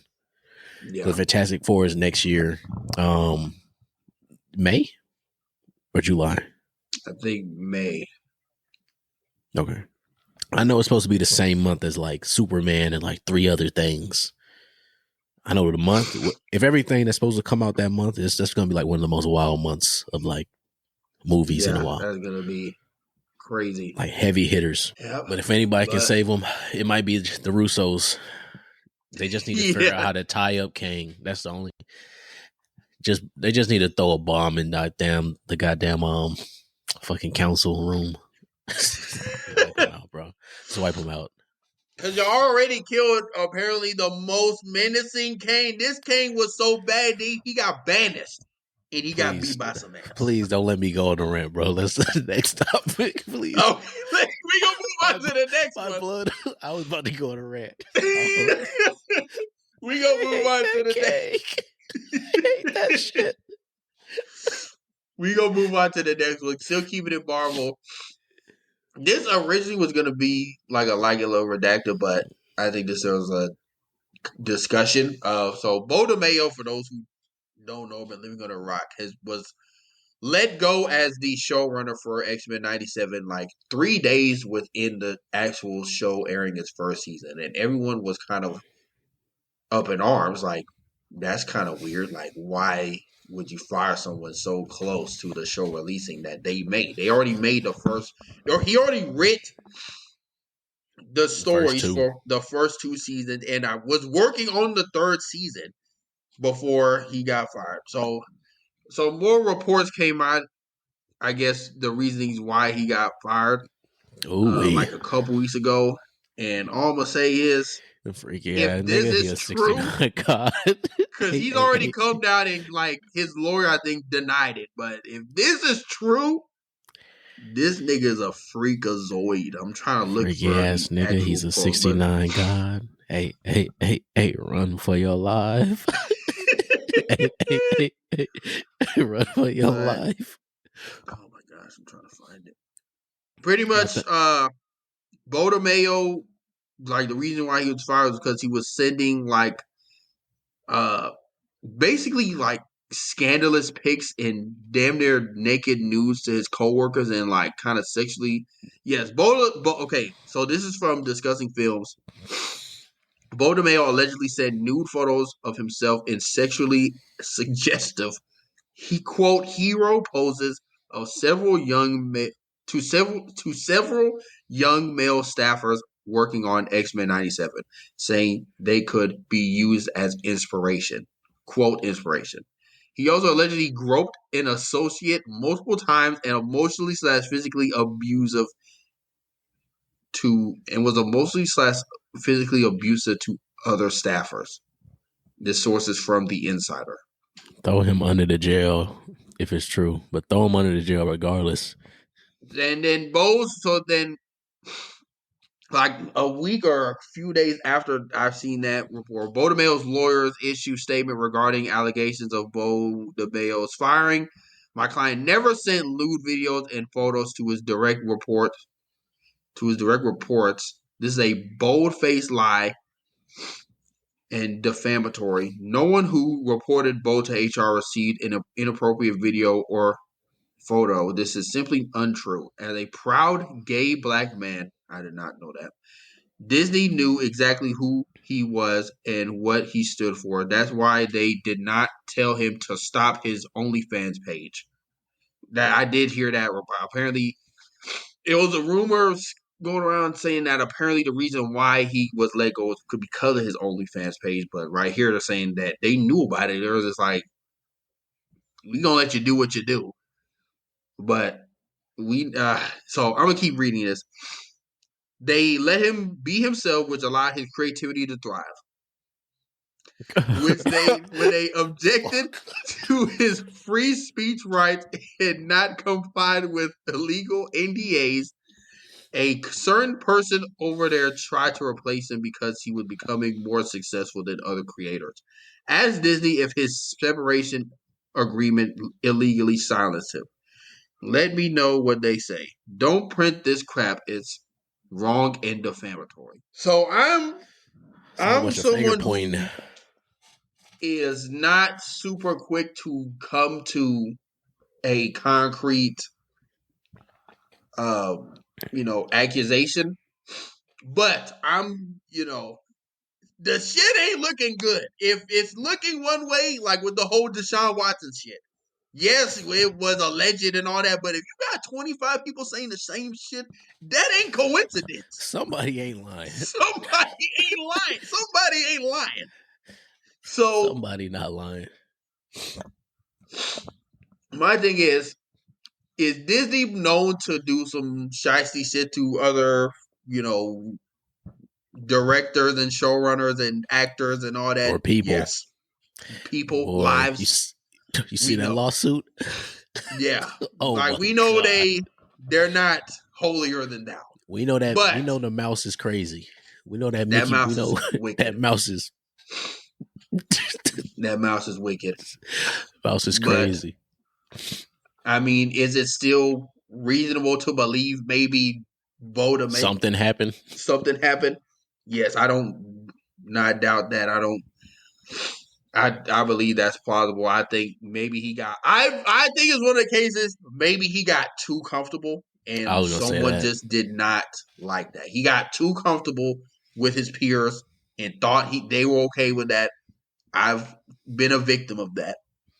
That's why you gotta have that work-life balance, man. You gotta. Hey, look, we at work, bro. I don't need to Like know I your do not personal need to life see like you that. but again, like I don't need to see you butt ass naked talking about dog, like this could inspire you to act these lines, man. You see my asshole, like you see how I'm just like that's masculine and shit. Like look My at thing is like, did he? So did he? Hold on. Did he hit a pose like this and say, yo, man, that nigga butt ass naked, posing like the hoe. Like, hey dog, you think this hard? Cause I'm hard. "Bro, what the fuck?" My thing is like, and the article said, even his lawyer was like, all the people that reported him to HR did not get a picture, so they still reported him. That's the thing. It's like you didn't say he didn't do that. You didn't say that he wasn't on that nut shit.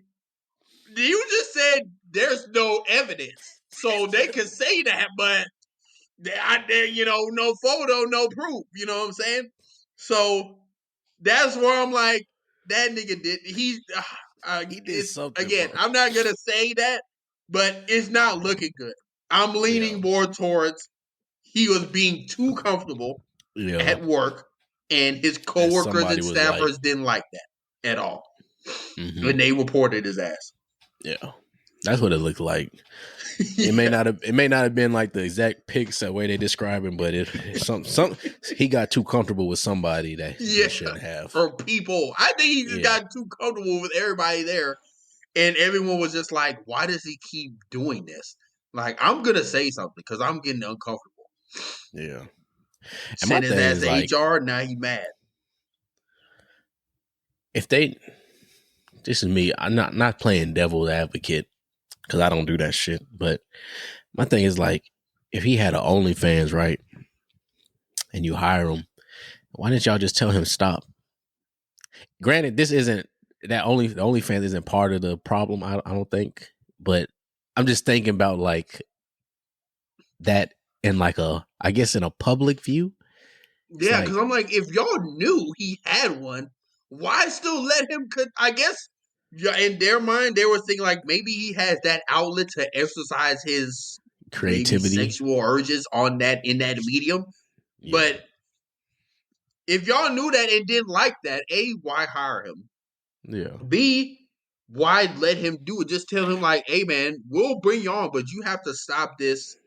You gotta get rid of your OnlyFans. And if he's not willing to do that, or even you else. gotta pause, or even you gotta stop while you under our contract with us. Like, and that isn't crazy because like when you work at other places, like you don't do stuff. You're supposed to sign shit that say what I do will not be detrimental to the company or wherever you work. It's just basic agreement. I don't know.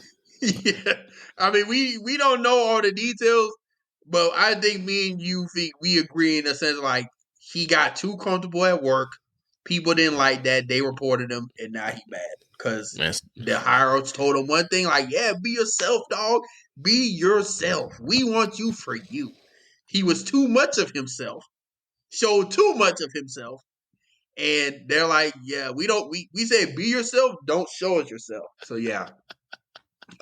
Still sticking with Disney. Hold on, bro. that nigga, hold on, that nigga hit one of these, bro. Fuck. That nigga hit this, bro. He hit that William Dafoe. He had that one on the phone. He had that member just hanging out on the head like this. That nigga hit one of these. He hit one of that butt ass snake. Oh, imagine! I'm just thinking, imagine you get sent some shit like that at work on Teams. You on Teams, minding your business. You get a notification on Teams saying photo from XYZ, and it's that nigga butt ass naked. No, bro, I'm reporting your ass to HR. I'm reporting you to HR.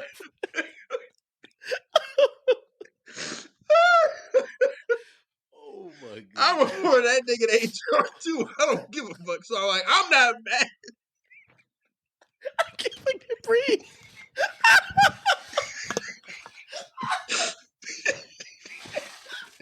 I can't breathe.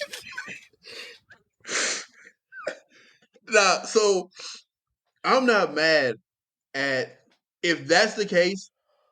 I'm not mad at the people saying like, "Hey, dog, you can't be doing that because I'd be uncomfortable too."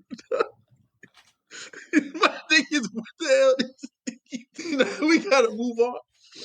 We gotta move on. So, sticking with Disney, there was a lot of announcements. Some of the trailers for some of it got leaked. Just to name a few, we got like a sneak peek of like a Thunderbolts trailer, Ironheart, Brave New World, new footage, Fantastic Four, first steps, kind of first look, and like a picture of like Galactus, which I thought looked pretty sick. Mm-hmm. We got some first looks at the Spider-Man cartoon. I think it's like is it Friendly Neighborhood Spider-Man? I'll look up right now. I thought it was called like First Class. Or yeah, maybe like Spider-Man First Class, and then Eyes of Wakanda. So out of those announcements, which one would you? We got some other like strictly Disney stuff too. Like apparently, we got like a picture, a teaser logo for Incredibles 3, a live action Lilo and Stitch. Damn, I'm sweating. I'm sweating hard as hell too, bro. That shit got me. Some like Star Wars Andor season 2 details. So I guess to kind of close up the top before we get to the main heater. But what would you say were some of your favorite ones? Real quick, you were right about the name. It's Your Friendly Neighborhood Spider-Man. Okay. You said favorite ones I seen. That Thunderbolts trailer. It looked like one of them ones, man. It looked like one of them ones from that leak I saw. And I wasn't even gonna watch the leak, but I had to. And I said, damn, it looked legit. That's all I can say. It looks legit. I like that. I like the Galactus first look. He looks very, I don't know, fucking Galactus. I thought I could say something. At least he looks like a human and not a big ass gray cloud. So that's step one. That's the first steps. And you know the dude doing his voice. You seen him? I'll find it later. But yeah, he definitely has the voice for it. He did the voice for, was it the Green Knight? It was either the Green Knight or something else. And it's a Galactus voice. Trust. What else did they do? It was those are the main two. Those are the main ones. I know they did Eyes of Wakanda, I guess. And then some news from that. Okay. Some news from that. They, I guess, showed some like first looks. I didn't see any pictures from that, but they just said like an Iron Fist is gonna be there. I think it's supposed to take place in like the early days of Wakanda. Mm-hmm. Because this is supposed to be like one of the first, if not the first, Iron Fist in their like lineage. Okay.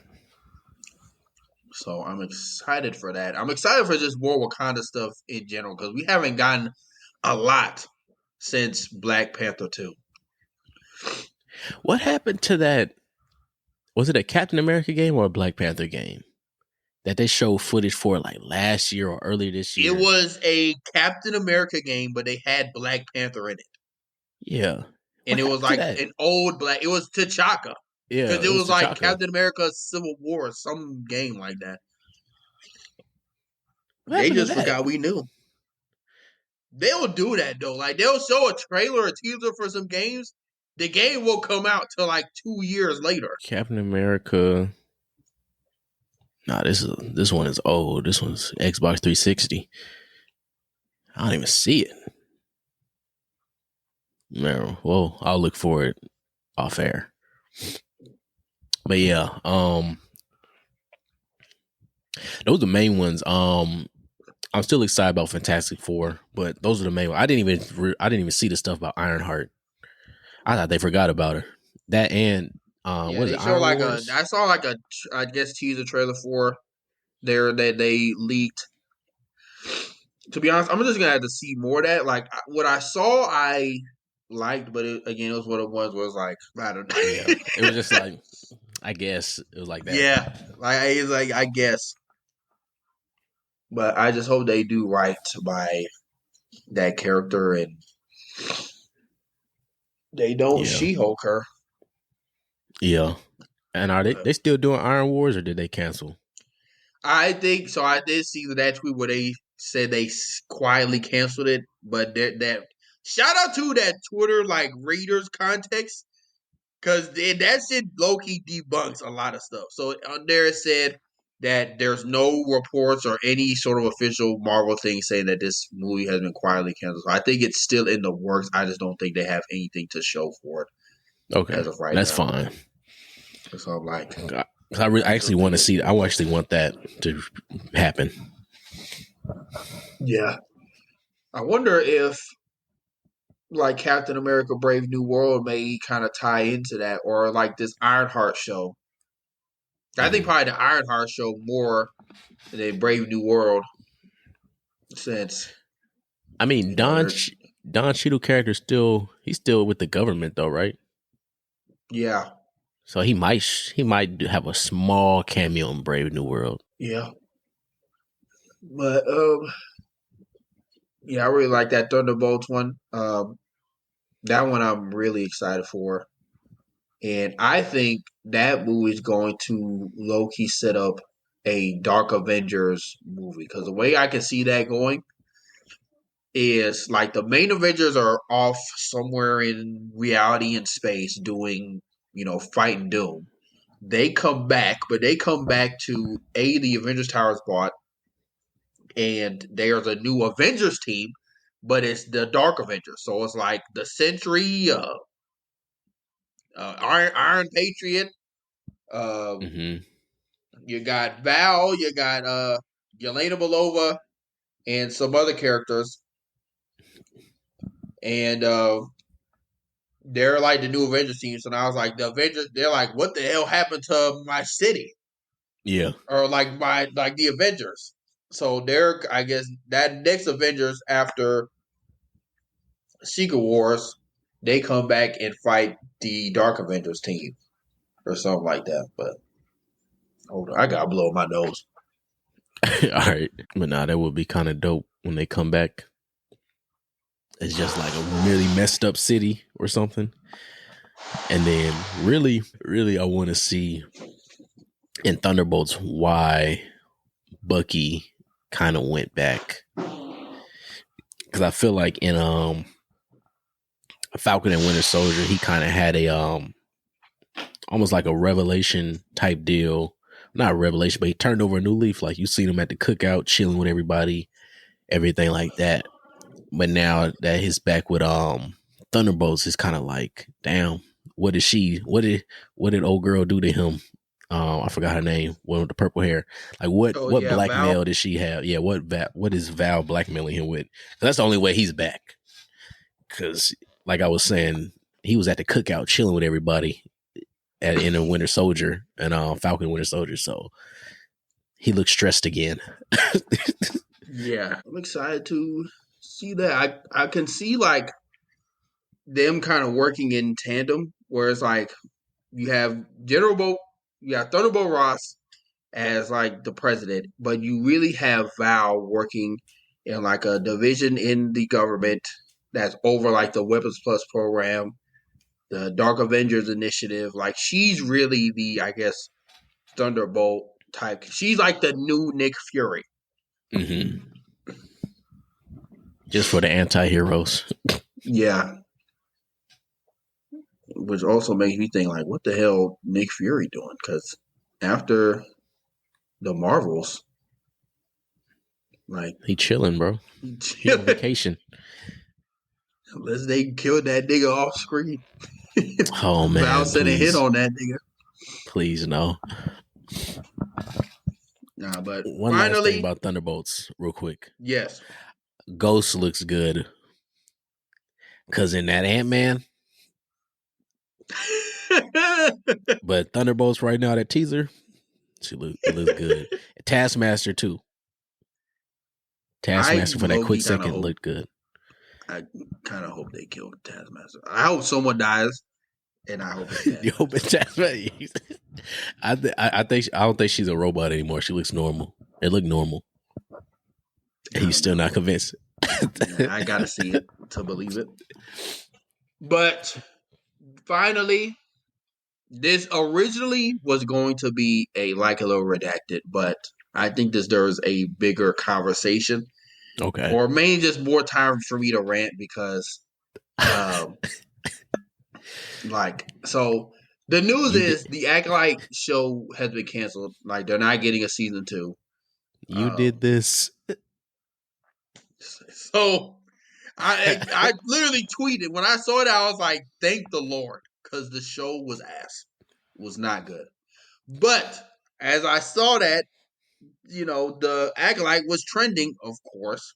But the reason why is there's like people really butthurt about this show getting canceled. I'm like, y'all did not like this movie show that bad. Y'all niggas did not watch this show. Y'all didn't like this show that bad. Y'all didn't. And the ones that are out there mad, how you gonna tell us? Like y'all the minority. Y'all went a damn. And you know what I'm talking about. I didn't even watch the show. I'm just bannering. But reasons I did not like the show.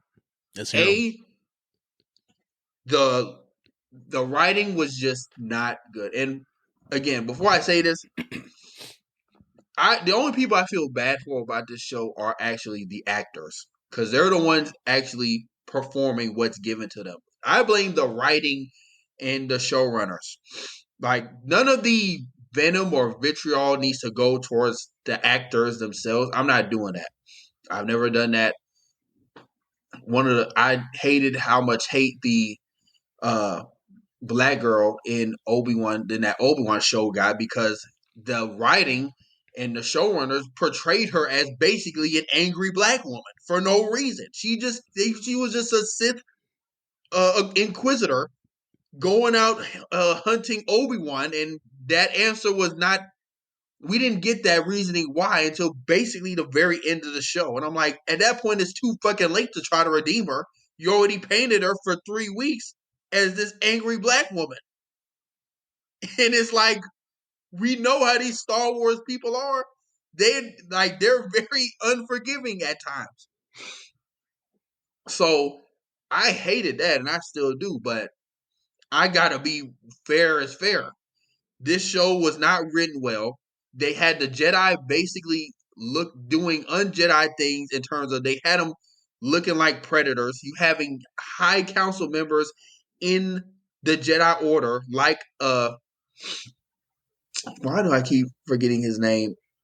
The guy with the long, with the Kiadi Mundi, who wasn't even supposed to be alive during this period of time. They had him in the show and pretty much have him contradict his line he states in the Phantom Menace, where the Sith are not supposed to be around for another 1,000 years. They literally, after that episode aired, where he appeared, someone edited like a Star Wars wiki page, his birth date, to add up to the new lore that was added from the Acolyte. And then y'all gonna fuck around and tease Yoda? Y'all gonna make it seem like Yoda is hiding shit from the Jedi Council? No. Bro, that was Grogu. Okay. And my name's Charlie Brown. since we making shit up. But I did not like any of that. You got Darth Plagueis in the show looking like a creep just from the corner, and from the last season, watching these two people do what they do from this dark room. And you notice how I didn't say anything about, like, the women lead actors or anything like that. Like, I don't care about that. Star Wars is such a diverse universe to where if that's my gripe, I have no right talking about Star Wars because the universe itself is so diverse. We got aliens and fucking Wookiees and all them as Jedi masters and bounty hunters and shit. Like, I could care less about a woman lead. My thing is just stay true to the material and don't make shit up. And apparently, first of all, there's a lot of shit going on. There's apparently a petition going around to bring the show back that allegedly has a lot of signatures. Some report or some article said that I seen like the other day. And then it's like the show costs $180 million to make. Woo. So you think they gonna just let the shit ride? I've seen a lot of people saying, "Oh, why didn't they let the show ride? They canceled Clone Wars and the Rebels, but brought them back. Well, them shows didn't cost $180 million to fucking make. Now did they? Now, And it didn't tank. I seen something that said somebody tweeted they was like if Clone Wars came out today, that shit would not have lasted that many seasons. Someone said y'all would have ate that hoe alive. Exactly. So I'm like, first of all, the shit didn't cost $180 million. And I see why it did, because they had a shit ton of Jedi battles or a shit ton of lightsabers in there just for all them to get slatted. And then, oh my gosh. It's like you have all these Jedi, you have these Jedi members doing shit that is just uncharacteristic and damn near character assassinating, just like the Jedi Council. Like, they're just been secretive and just hiding shit from the Jedi, from people in the Jedi Order, and some people, I guess, defending it by like, oh, so pretty much the two main female leads, Osha and May. Yeah. They were created from the Force. These random coven of witches created these people using what they call the thread, but it's basically the Force. And they created them using the Force, which created I think they said divergence or convergence, which is how Anakin was created. Mm-hmm. But they're like, the reason why the Jedi were so eager to add May and Osha, but not Anakin, was because what happened with Osha. I'm like, no. Y'all don't get to do that. Don't do that. So I'm like, y'all was not, I ran all that to say, I know I was yapping the whole time, but no, you good. I say all that to say, y'all was not that upset about this show. Y'all was not watching it like that. I actually watched the entire thing. Believe it or not, I saw the whole shit. So you can't sit up here and say, oh, we review bombed it. Y'all had the power to change it. I wish I had the power to cancel the show. Because that means I have the power to make and get shows greenlit. And I don't. All these other YouTubers with more pull and clout than me, they don't either. So it's just people didn't watch it. I know that's hard to hear, but they didn't watch it. But yeah, that's my TED Talk. Feek, I know you didn't watch the show, but if you have anything to say about that, please, I'm all ears. I don't got nothing to say about it, honestly, because like you said, I didn't watch it. But I will say it's a great day to be an Andor fan, man. Ooh-wee. Hey, look, that's like the only real Star Wars show I watched. And like I said before a while back, I like Andor because it felt like a TV show more so than Star Wars. And yeah, I know that's off tangent, but hey, I'm cool. I'm cooled. But yeah. So with that being said, we're gonna go ahead and get into our like it, love it, redacted segment. The segment where we read some news headlines or some articles and see if we like it, love it, or redact it. So the first one has to deal with the DC universe. The Spawn movie is officially happening. Sure it is. And it's titled King Spawn. I think this was according to Discussing Film. So do we like this, love it, or redact it? I like it. I won't say love it yet because I haven't seen anything about like, directors and all this other stuff. But it's just pretty much saying it's greenlit, so I like it. Yeah, I'll say I like it too, but tentative because I feel like this Spawn movie has been in like development or it's been in talks for like some years now. So to know that it's officially happening is good.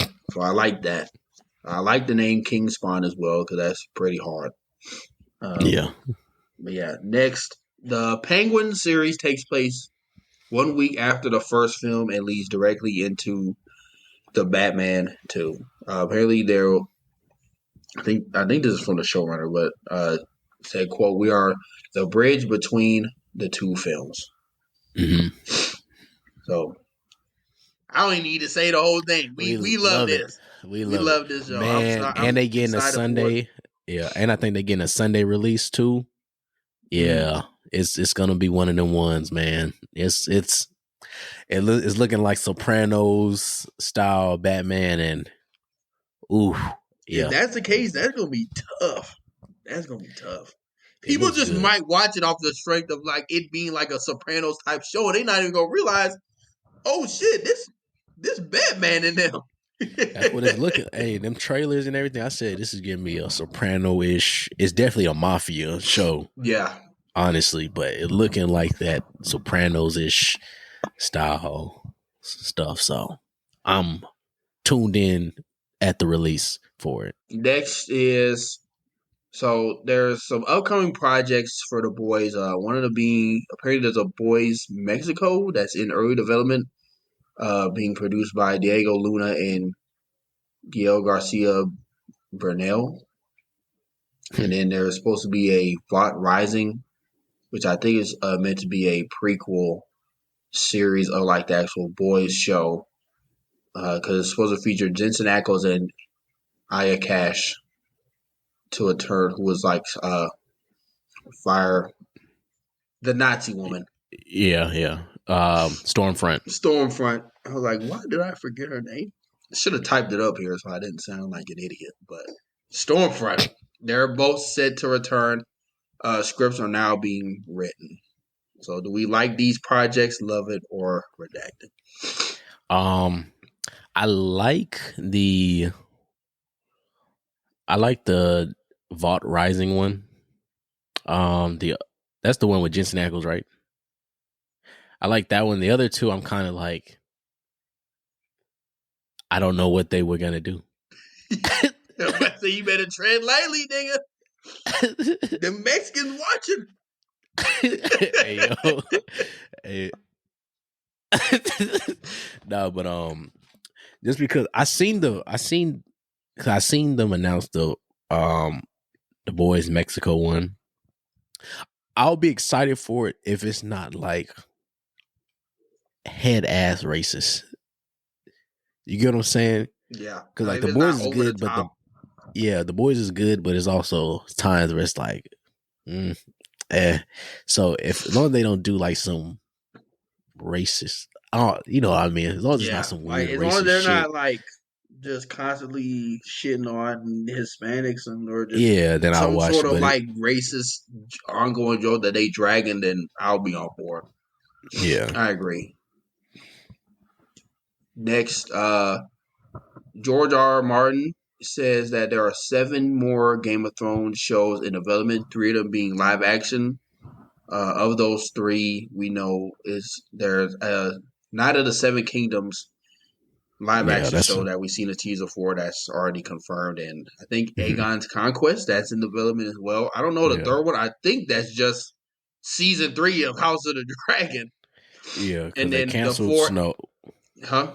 Yeah, so I'll go ahead, keep going, keep going. Well, I was saying like, and then there's 4 animated projects. I know one of them is supposed to be the like Corlys Valerian kind of like biography, like TV show.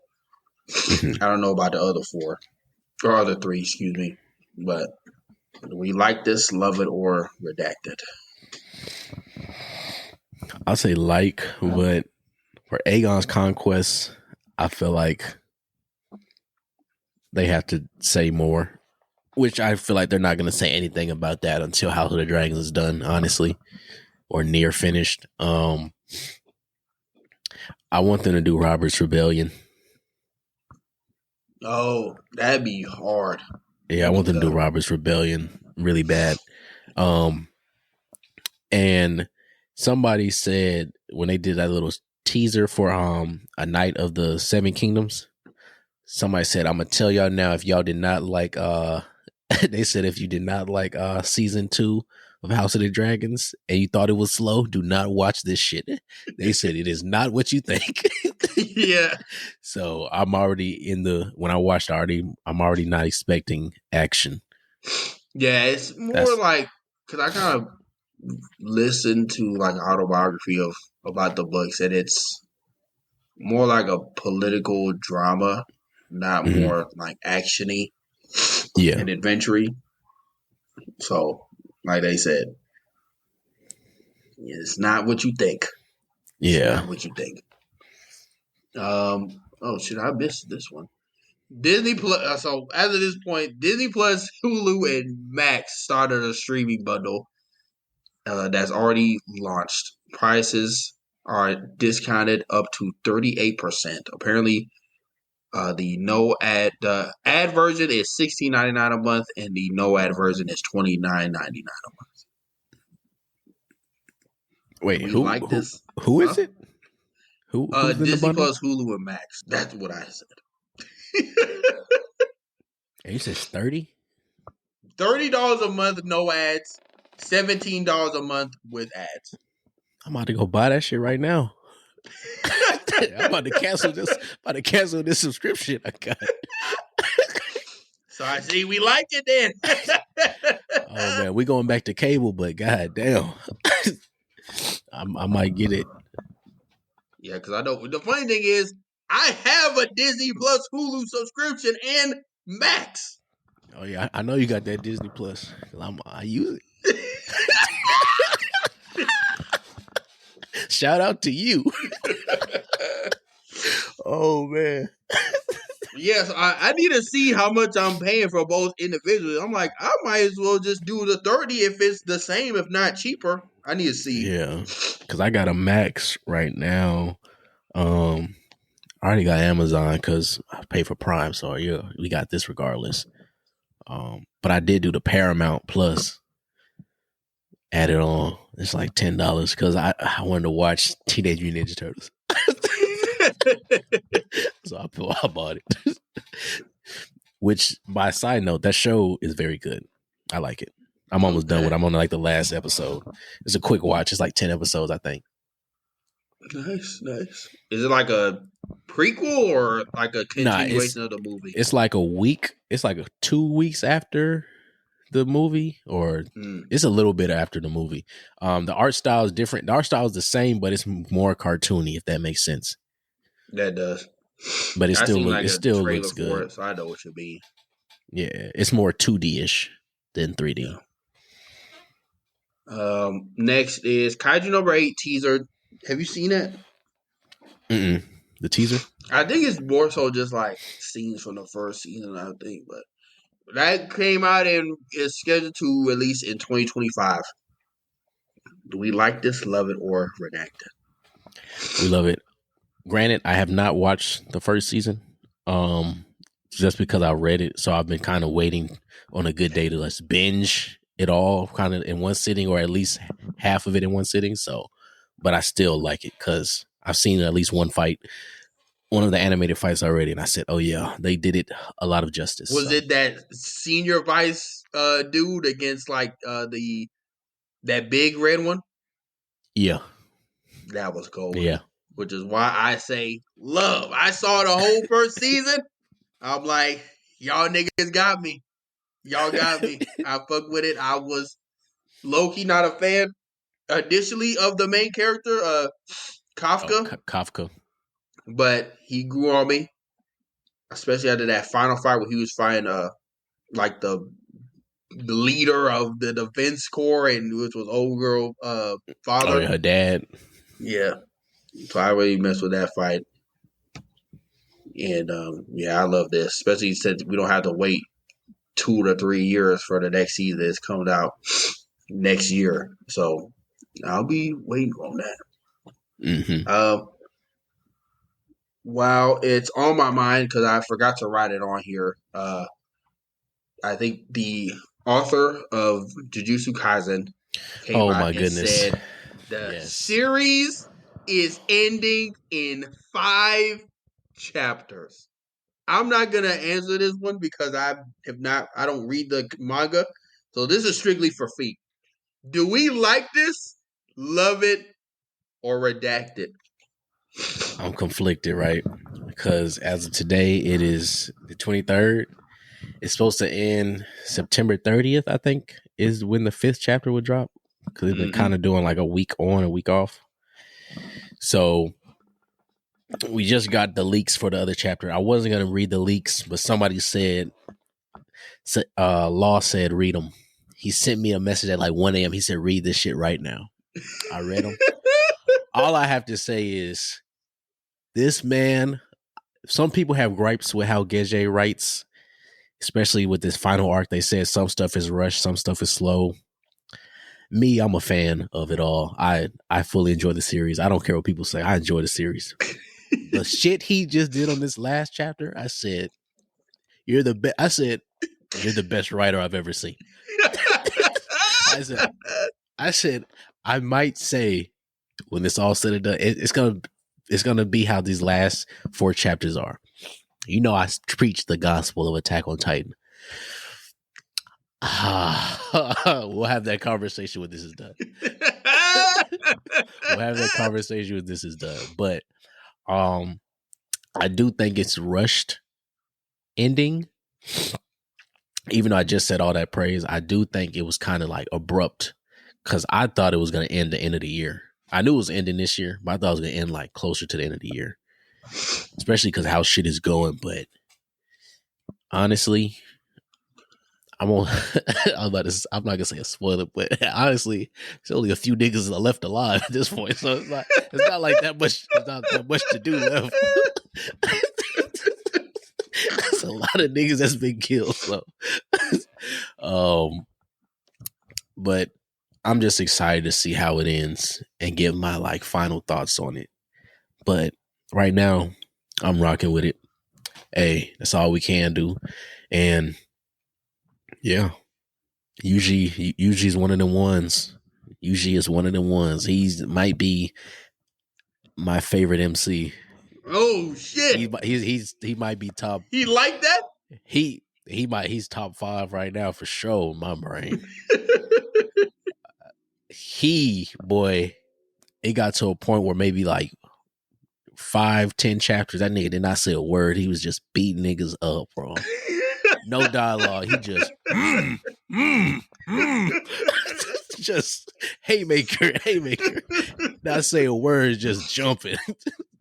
I asked my coworker friends this. Do you think that with this manga being rushed, when it comes to actually the anime catching up, do you think they'll maybe flesh out what may have been some of the audience maybe thought it was left out in the anime that they would have liked to see in the manga? Yeah, for sure. Because Shibuya did that too. Just when we was reacting to it, there's a lot of stuff in there that I even like Sage was asking. He was like, "Was that in the manga?" We was like, "Hell no." We was like, "This is new to us." So yes, I think they're gonna flesh out, especially them fights. There's gonna be a lot of those fights that some of them were long in the manga, but I think they're gonna make them like full episodes Because, like, just example, that Maharaga fight with Sukuna that we saw in Shibuya, that shit was not that long. That shit was maybe like I don't even know if it was a full chapter. It was a few pages. It may have been a full chapter. May not remember correctly, but it wasn't. It definitely wasn't that long. I'll tell you that. So a lot of these fights are going to be more fleshed out. A lot of the scenes probably more fleshed out, which I think is a good thing because to me the manga is already like lowest I could give it is an 8 out of 10. Right now, it's to me it's a 10 out of 10, maybe a 9.5. And to me, the anime with Shibuya was better than the manga. So if it stays better than the manga, then I'm happy. I don't know about everybody else, but I'm gonna be happy watching it. So I guess as long as they, as long as they can still carry that hype from Shibuya to the Culling Games anime wise, because oh, they could pull a Seven Deadly Sins and they take a won't. nosedive. Nah, they no. Now Mappa. They won't do that. They know they cash cow. They know they cash cows. Yeah, but I don't have that written down on the rundown, but it just came to my mind. I was like, I need to ask Feek this. Yeah, But yeah, back to the written items. Karan Sony reveals Beyond the Spider-Verse is deep into production. He will start recording lines for the film in a few months. I forgot that film was happening. I forgot about it. I'm just gonna say redacted because at this point, like you said, I damn near forgot about the movie. And I saw a tweet where they're like, "Well, I mean," because I saw another tweet that was saying like the film's not gonna come out for another couple years, and they're like, "Well, the first one came out in 2018, and the second one didn't come out till like 2023. So if it comes out 5 years after, I'm like, that's pretty normal." I'm like, yeah, but it ended like it was gonna like it's a first part, Yeah, and the it way ended. that cliffhanger was, there wasn't like a heavy cliffhanger like that in the first one. So really, I'm thinking they already filmed both movies. They're just going to maybe have a year, 2 years max break. But all That's what I was the thinking. film and writing and animation is done, right? We're wrong. That's wrong. So I just think although it's consistent, I don't think both scenarios are the same. That's why I'm like redacted.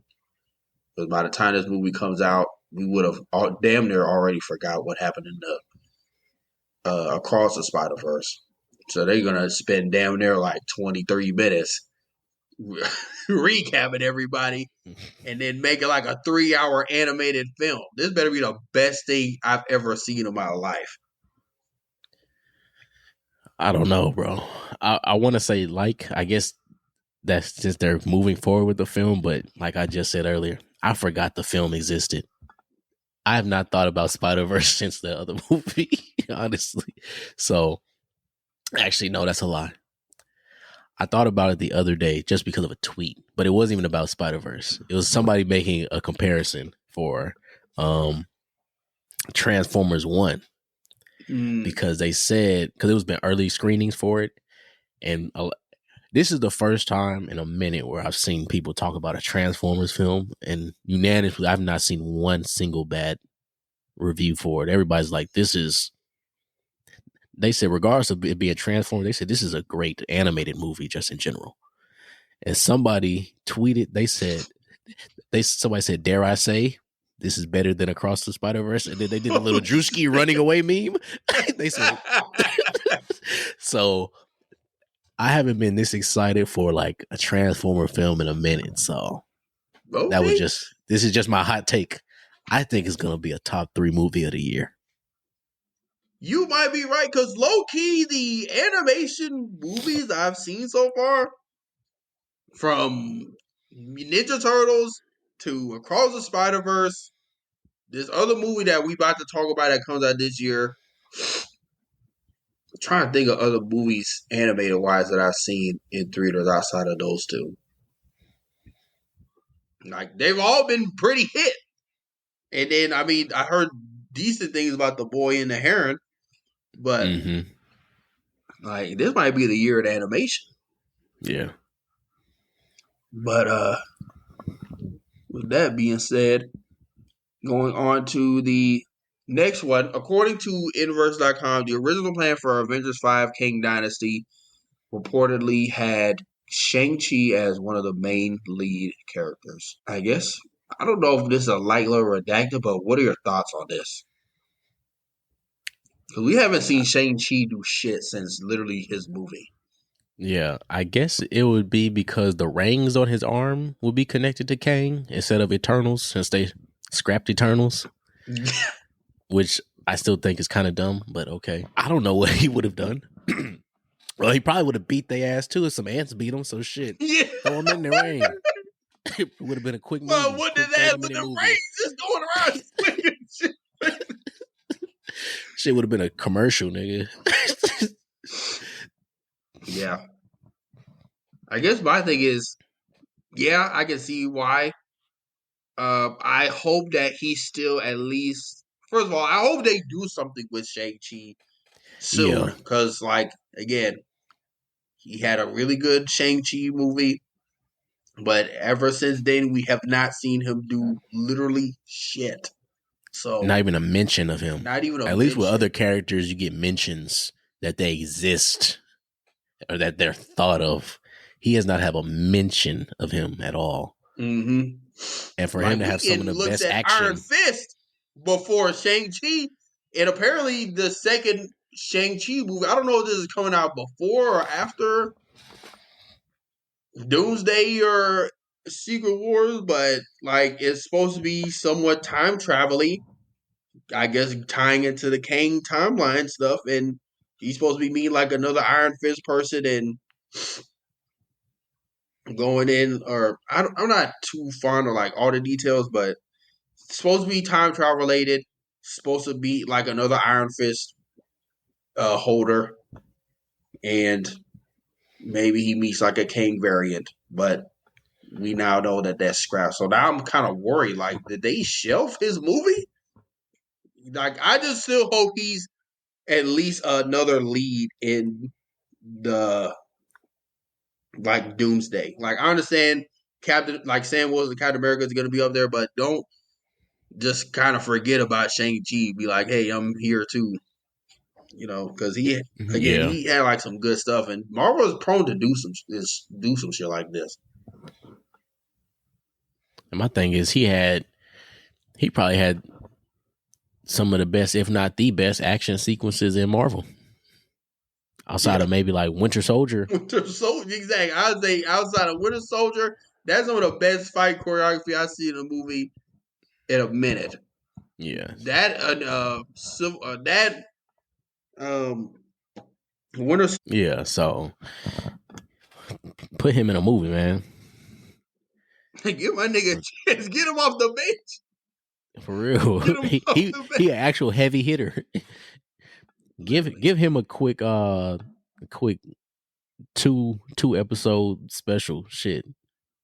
Well, apparently he's supposed to be, I guess he's gonna be in Marvel Zombies, that new show, and then I think he has like a what if episode about him.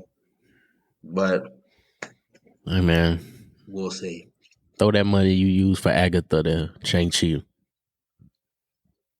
And next is there's a new Lord of the Rings animated movie that is getting a theatrical release. It is Lord of the Rings: The War of the Rohirrim. War of the Rohirrim. Rohirrim. I don't know. Rohirrim. Roro.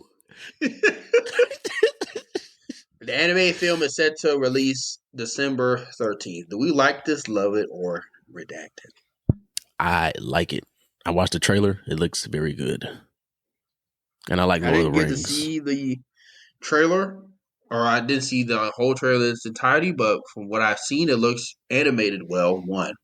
Almost looks like a kind of Studio Ghibli-esque type animation, but it's not Studio Ghibli. At least I don't think it is. And then obviously Lord of the Rings. Outside of Rings, that 10 Rings of Power show, it has a really strong fan base. And the fact that, again, which just goes on to the theme of like animated theatrical releases. Like, this is still a medium to tell stories with through animation. So I'm excited for it. I'll spend some money and watch it. So I like it too. And interested to see like what they do in this universe. But finally, James Spader will return as Ultron in the Vision series releasing in 2026 on Disney Plus. Do we like this, love it, or redact? We love it. I know they couldn't keep my boy Ultron out about damn time. Yeah, it just does not make sense for him to be gone this long, but I guess better late than never, right? So yeah, I'd say like it too. So finally, I know y'all been waiting on this one. I'm about to make a name for myself here. I'm about to get into the infamous bag. Drop the music. Yeah, bitch, I'm in my bag, bag. Bitch, I just made a bag, bag. Bitch, I just made a bag of beef, bag. All right, so the first get our bag question is, so a couple weeks ago there was a list of like the highest grossing film franchises ever. And I think the number one was isn't it Spider-Man? Right. Huh? Isn't it Spider-Man? That was number 2, actually. I think number 1 was the actual MCU. I think they gross like 10 billion on average. But after that was Yes. So the first one is Marvel Cinematic Universe, 29 billion. Spider-Man at 10 billion. The fact that I'm about to stop myself because, again, we know what Marvel need to do. Can you imagine? They damn near double their money. Then after that is Star Wars at 10 billion.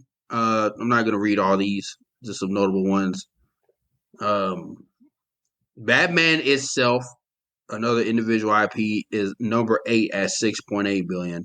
So, what is my bad question is, what do you think is a franchise, an IP franchise that you could see that could gross $1 billion, like in any kind of project? Who on any project? Like movie or series, like I guess my example would be like I was about to say Scooby Doo. If they don't know it, can you imagine Scooby Doo grossing like they have a Scooby Doo type project? Also, another one, hell, so it was like the top highest grossing films.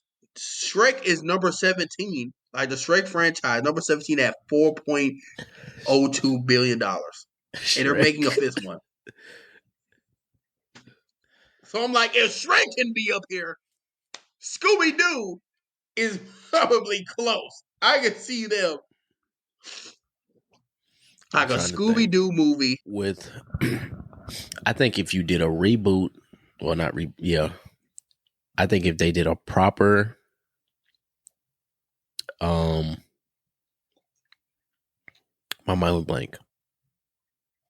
Okay, I got it. If they did a proper Power Rangers movie, I think it could.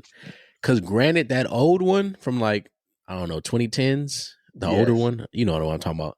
It wasn't bad. The people wasn't just ready. The people weren't ready for it though. Now, the people are ready for it. They seen the light.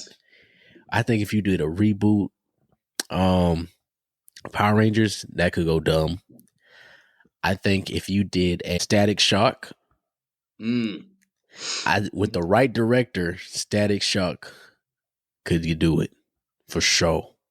Okay. And I want to say, this is me this is the bias in me. this is total bias in me that Transformers 1 can do it. Will do it. Okay. Who else? I would say League of Legends, but they already have Arcane as a TV show. I'm trying to think of video games. You know what? If they did a Metroid movie. You think that would gross $1 billion? If they did a Metroid movie, but almost like a thriller. Ooh, a thriller action, that would be cold.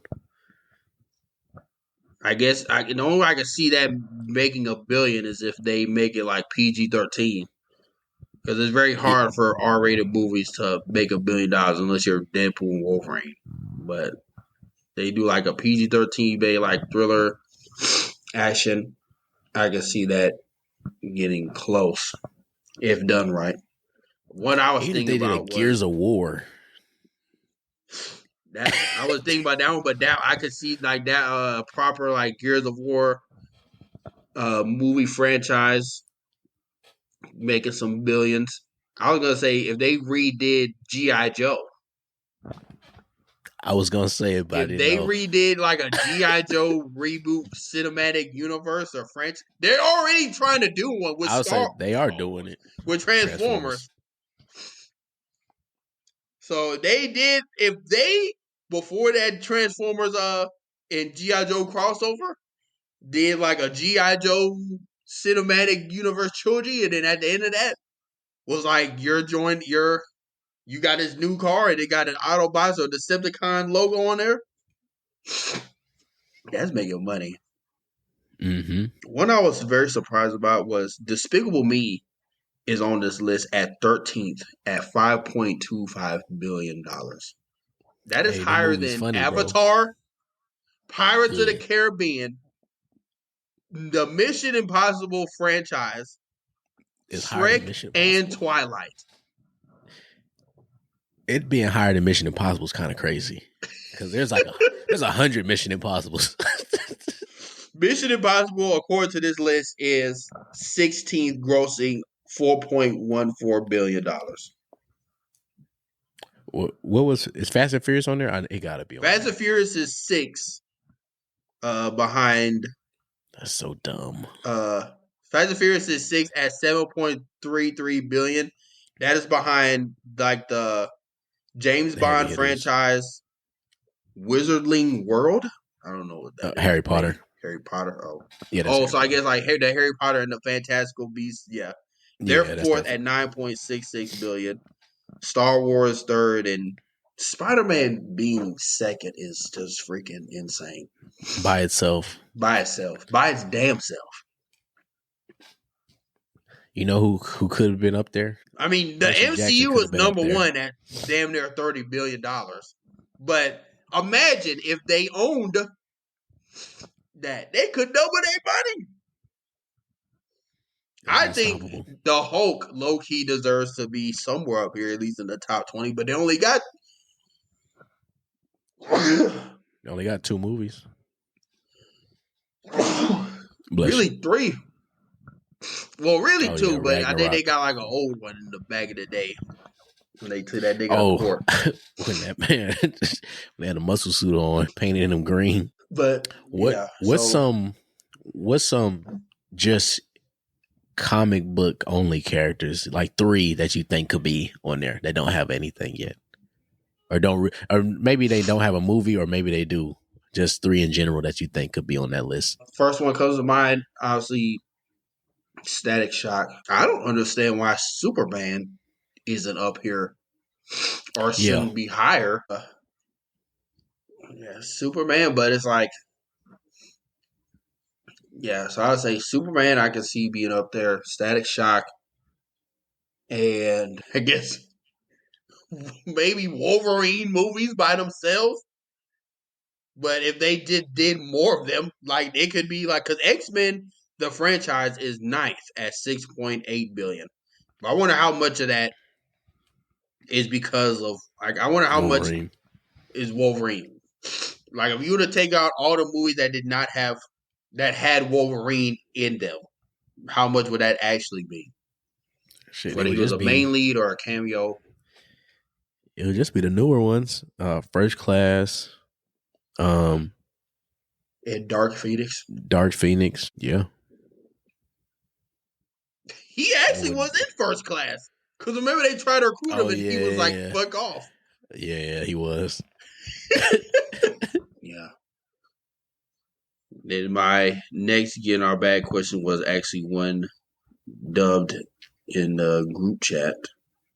But would you rather, you kind of already answered, but would you rather lose your 2 front teeth or one of your fingers?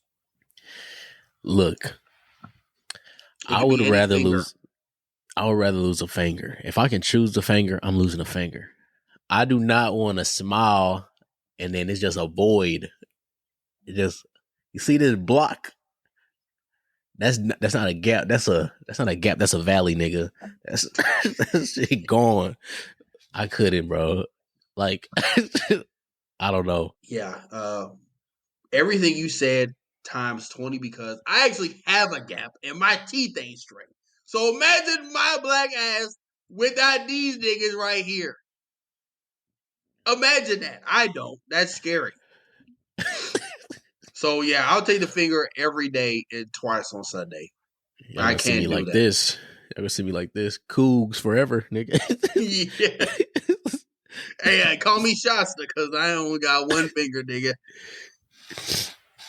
But yeah, I'm like, give me that finger. You can take it. Just put me out of. Just don't have me put to sleep when y'all do the operation. I'll wake up. Finger gone. All right. As long as it ain't the thumb. Oh yeah, no. If y'all take my thumb, bro, I don't know what I'd do. I'll walk around looking like Ed, or like the head-to-head niggas with 3.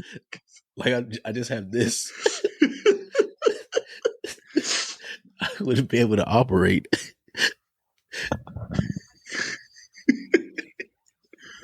No, but did you have a Get Our Bag question? Let me see, bro. It was one I had seen. God damn. Okay, who is 2 characters? Because I seen this thing, right? It was it's Seto Kaiba talking to fucking Riley. Who is 2 characters from like totally different mediums that you think would not like each other? Aang and Luffy. I don't think know they wouldn't why. like each other. I just see that like Luffy being hella annoying and Aang just like snapping at one point, like nigga, shut the fuck up. Or some shit. You think he'd be too goofy for? Yeah. But Sora be goofy, but you think he's just over the top. You think Luffy just be too much for him? Because you say who? His name Sora. Who's that? Damn, is that not this nigga name? Bro, what is what is old girl brother name? Sokka. Damn, I said Sora. I'm thinking about Kingdom Hearts. Am I tripping? Who was that? Hey man. I said it is Sokka. But Sokka be goofy. He does, but he ain't Luffy goofy. That's true. So I guess that's my thing. I'm like, I don't know, man. I can see them. It's less likely, but I could, for some reason, just being Aang kind of getting his test is getting a little his patience getting tested. But another one, Frieza with Huey, because Frieza's just a racist. It's like, get these monkey ass niggas away from me. Or just Frieza with any. Actually, Frieza and Stink and what's his name? Not Stink Meter. Uncle Ruckus. Uncle Ruckus. They Uncle would Ruckus hate would each like other. You think they'd hate you? I think Uncle Ruckus would like Frieza. I think it'd be a one-sided like relationship. Frieza would hate him, and Uncle Ruckus would be like, "Yeah, fuck them monkey ass niggas, man. Fuck these niggas, dog." And he's like, "Ain't you what? Like, you're one of them." Okay. I think I'm trying to think. I think Doctor Doom and Sukuna would not like each other. Ooh, that's a good one. Because their egos are so huge. And then Sukuna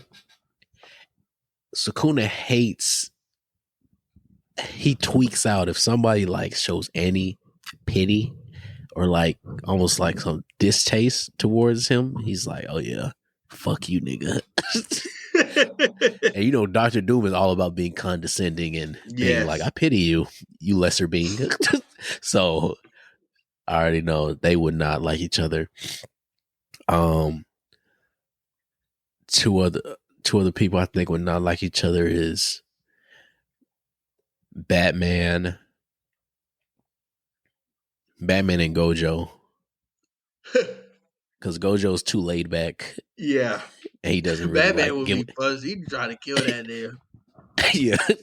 Yeah, them two, they wouldn't like each other. You think, I guess the opposite of that, do you think Batman and Nanami would be like low-key best friends or like real close?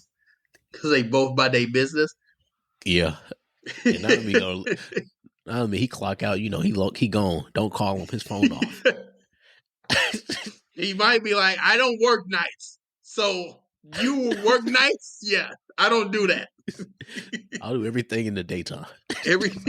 I'll take your day shift and you clock in at night. Anything past 7 or like you said, past 5, that's you, dog. Yeah, that was my last one. With that being said, we're going to go into our final section, our redacted rules. For those who may have forgotten, I know we've been away for a minute, but this is our segment where we give a rule to live by for the pod. So we both give one. Do you have one off the top of your head already? No. Well, I'll go ahead and say one on the spot. Take care of your teeth. You know, floss, brush twice a day, floss once a day, get a tongue scraper, even if it's on Temu. Hey, shout out Temu, man. I meant to say this on the pod, but got me a water flosser off Temu for like $16. If that. I don't even think it was that much. Yeah, I got a 16-pack water flosser head for $7. And then I got the actual water pick itself for $9.78.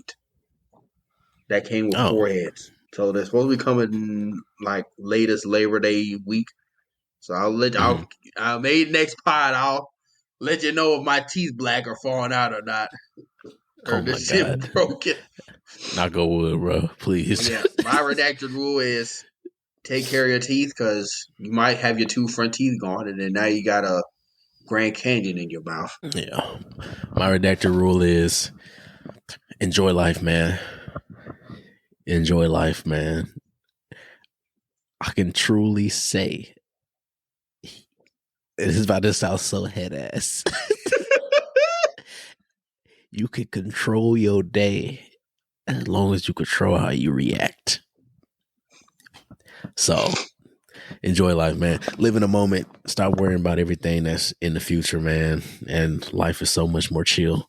If it's in the past, it's in the past. You can't change it. We don't got time travel as of yet that we know of. Who knows? We may have it, but for us normal folk, we don't. So you can't go in the past and change something. So chalk it up as it's in the past and learn from it. Enjoy life. Yes, sir. I love that. Love that redacted rule. But with that being said, it's been another great episode of the Redacted Show. This might be our longest one yet. This one is it's like 2.5 hours, and that's unedited, of course. But I'm sure by the time this is uploaded, it's gonna be a good 2 hours and some change. But thank you guys. If y'all made it this long, we really do appreciate you guys for continuing to support us. I believe this is episode 79. So we're getting close to that hunt done. Hopefully by Dreamcon, we'll be at 100 episodes. We'll be there before then. Special. Huh? We'll be there before then. Well, yeah, we definitely will be. But as long as we don't do no more hiatuses.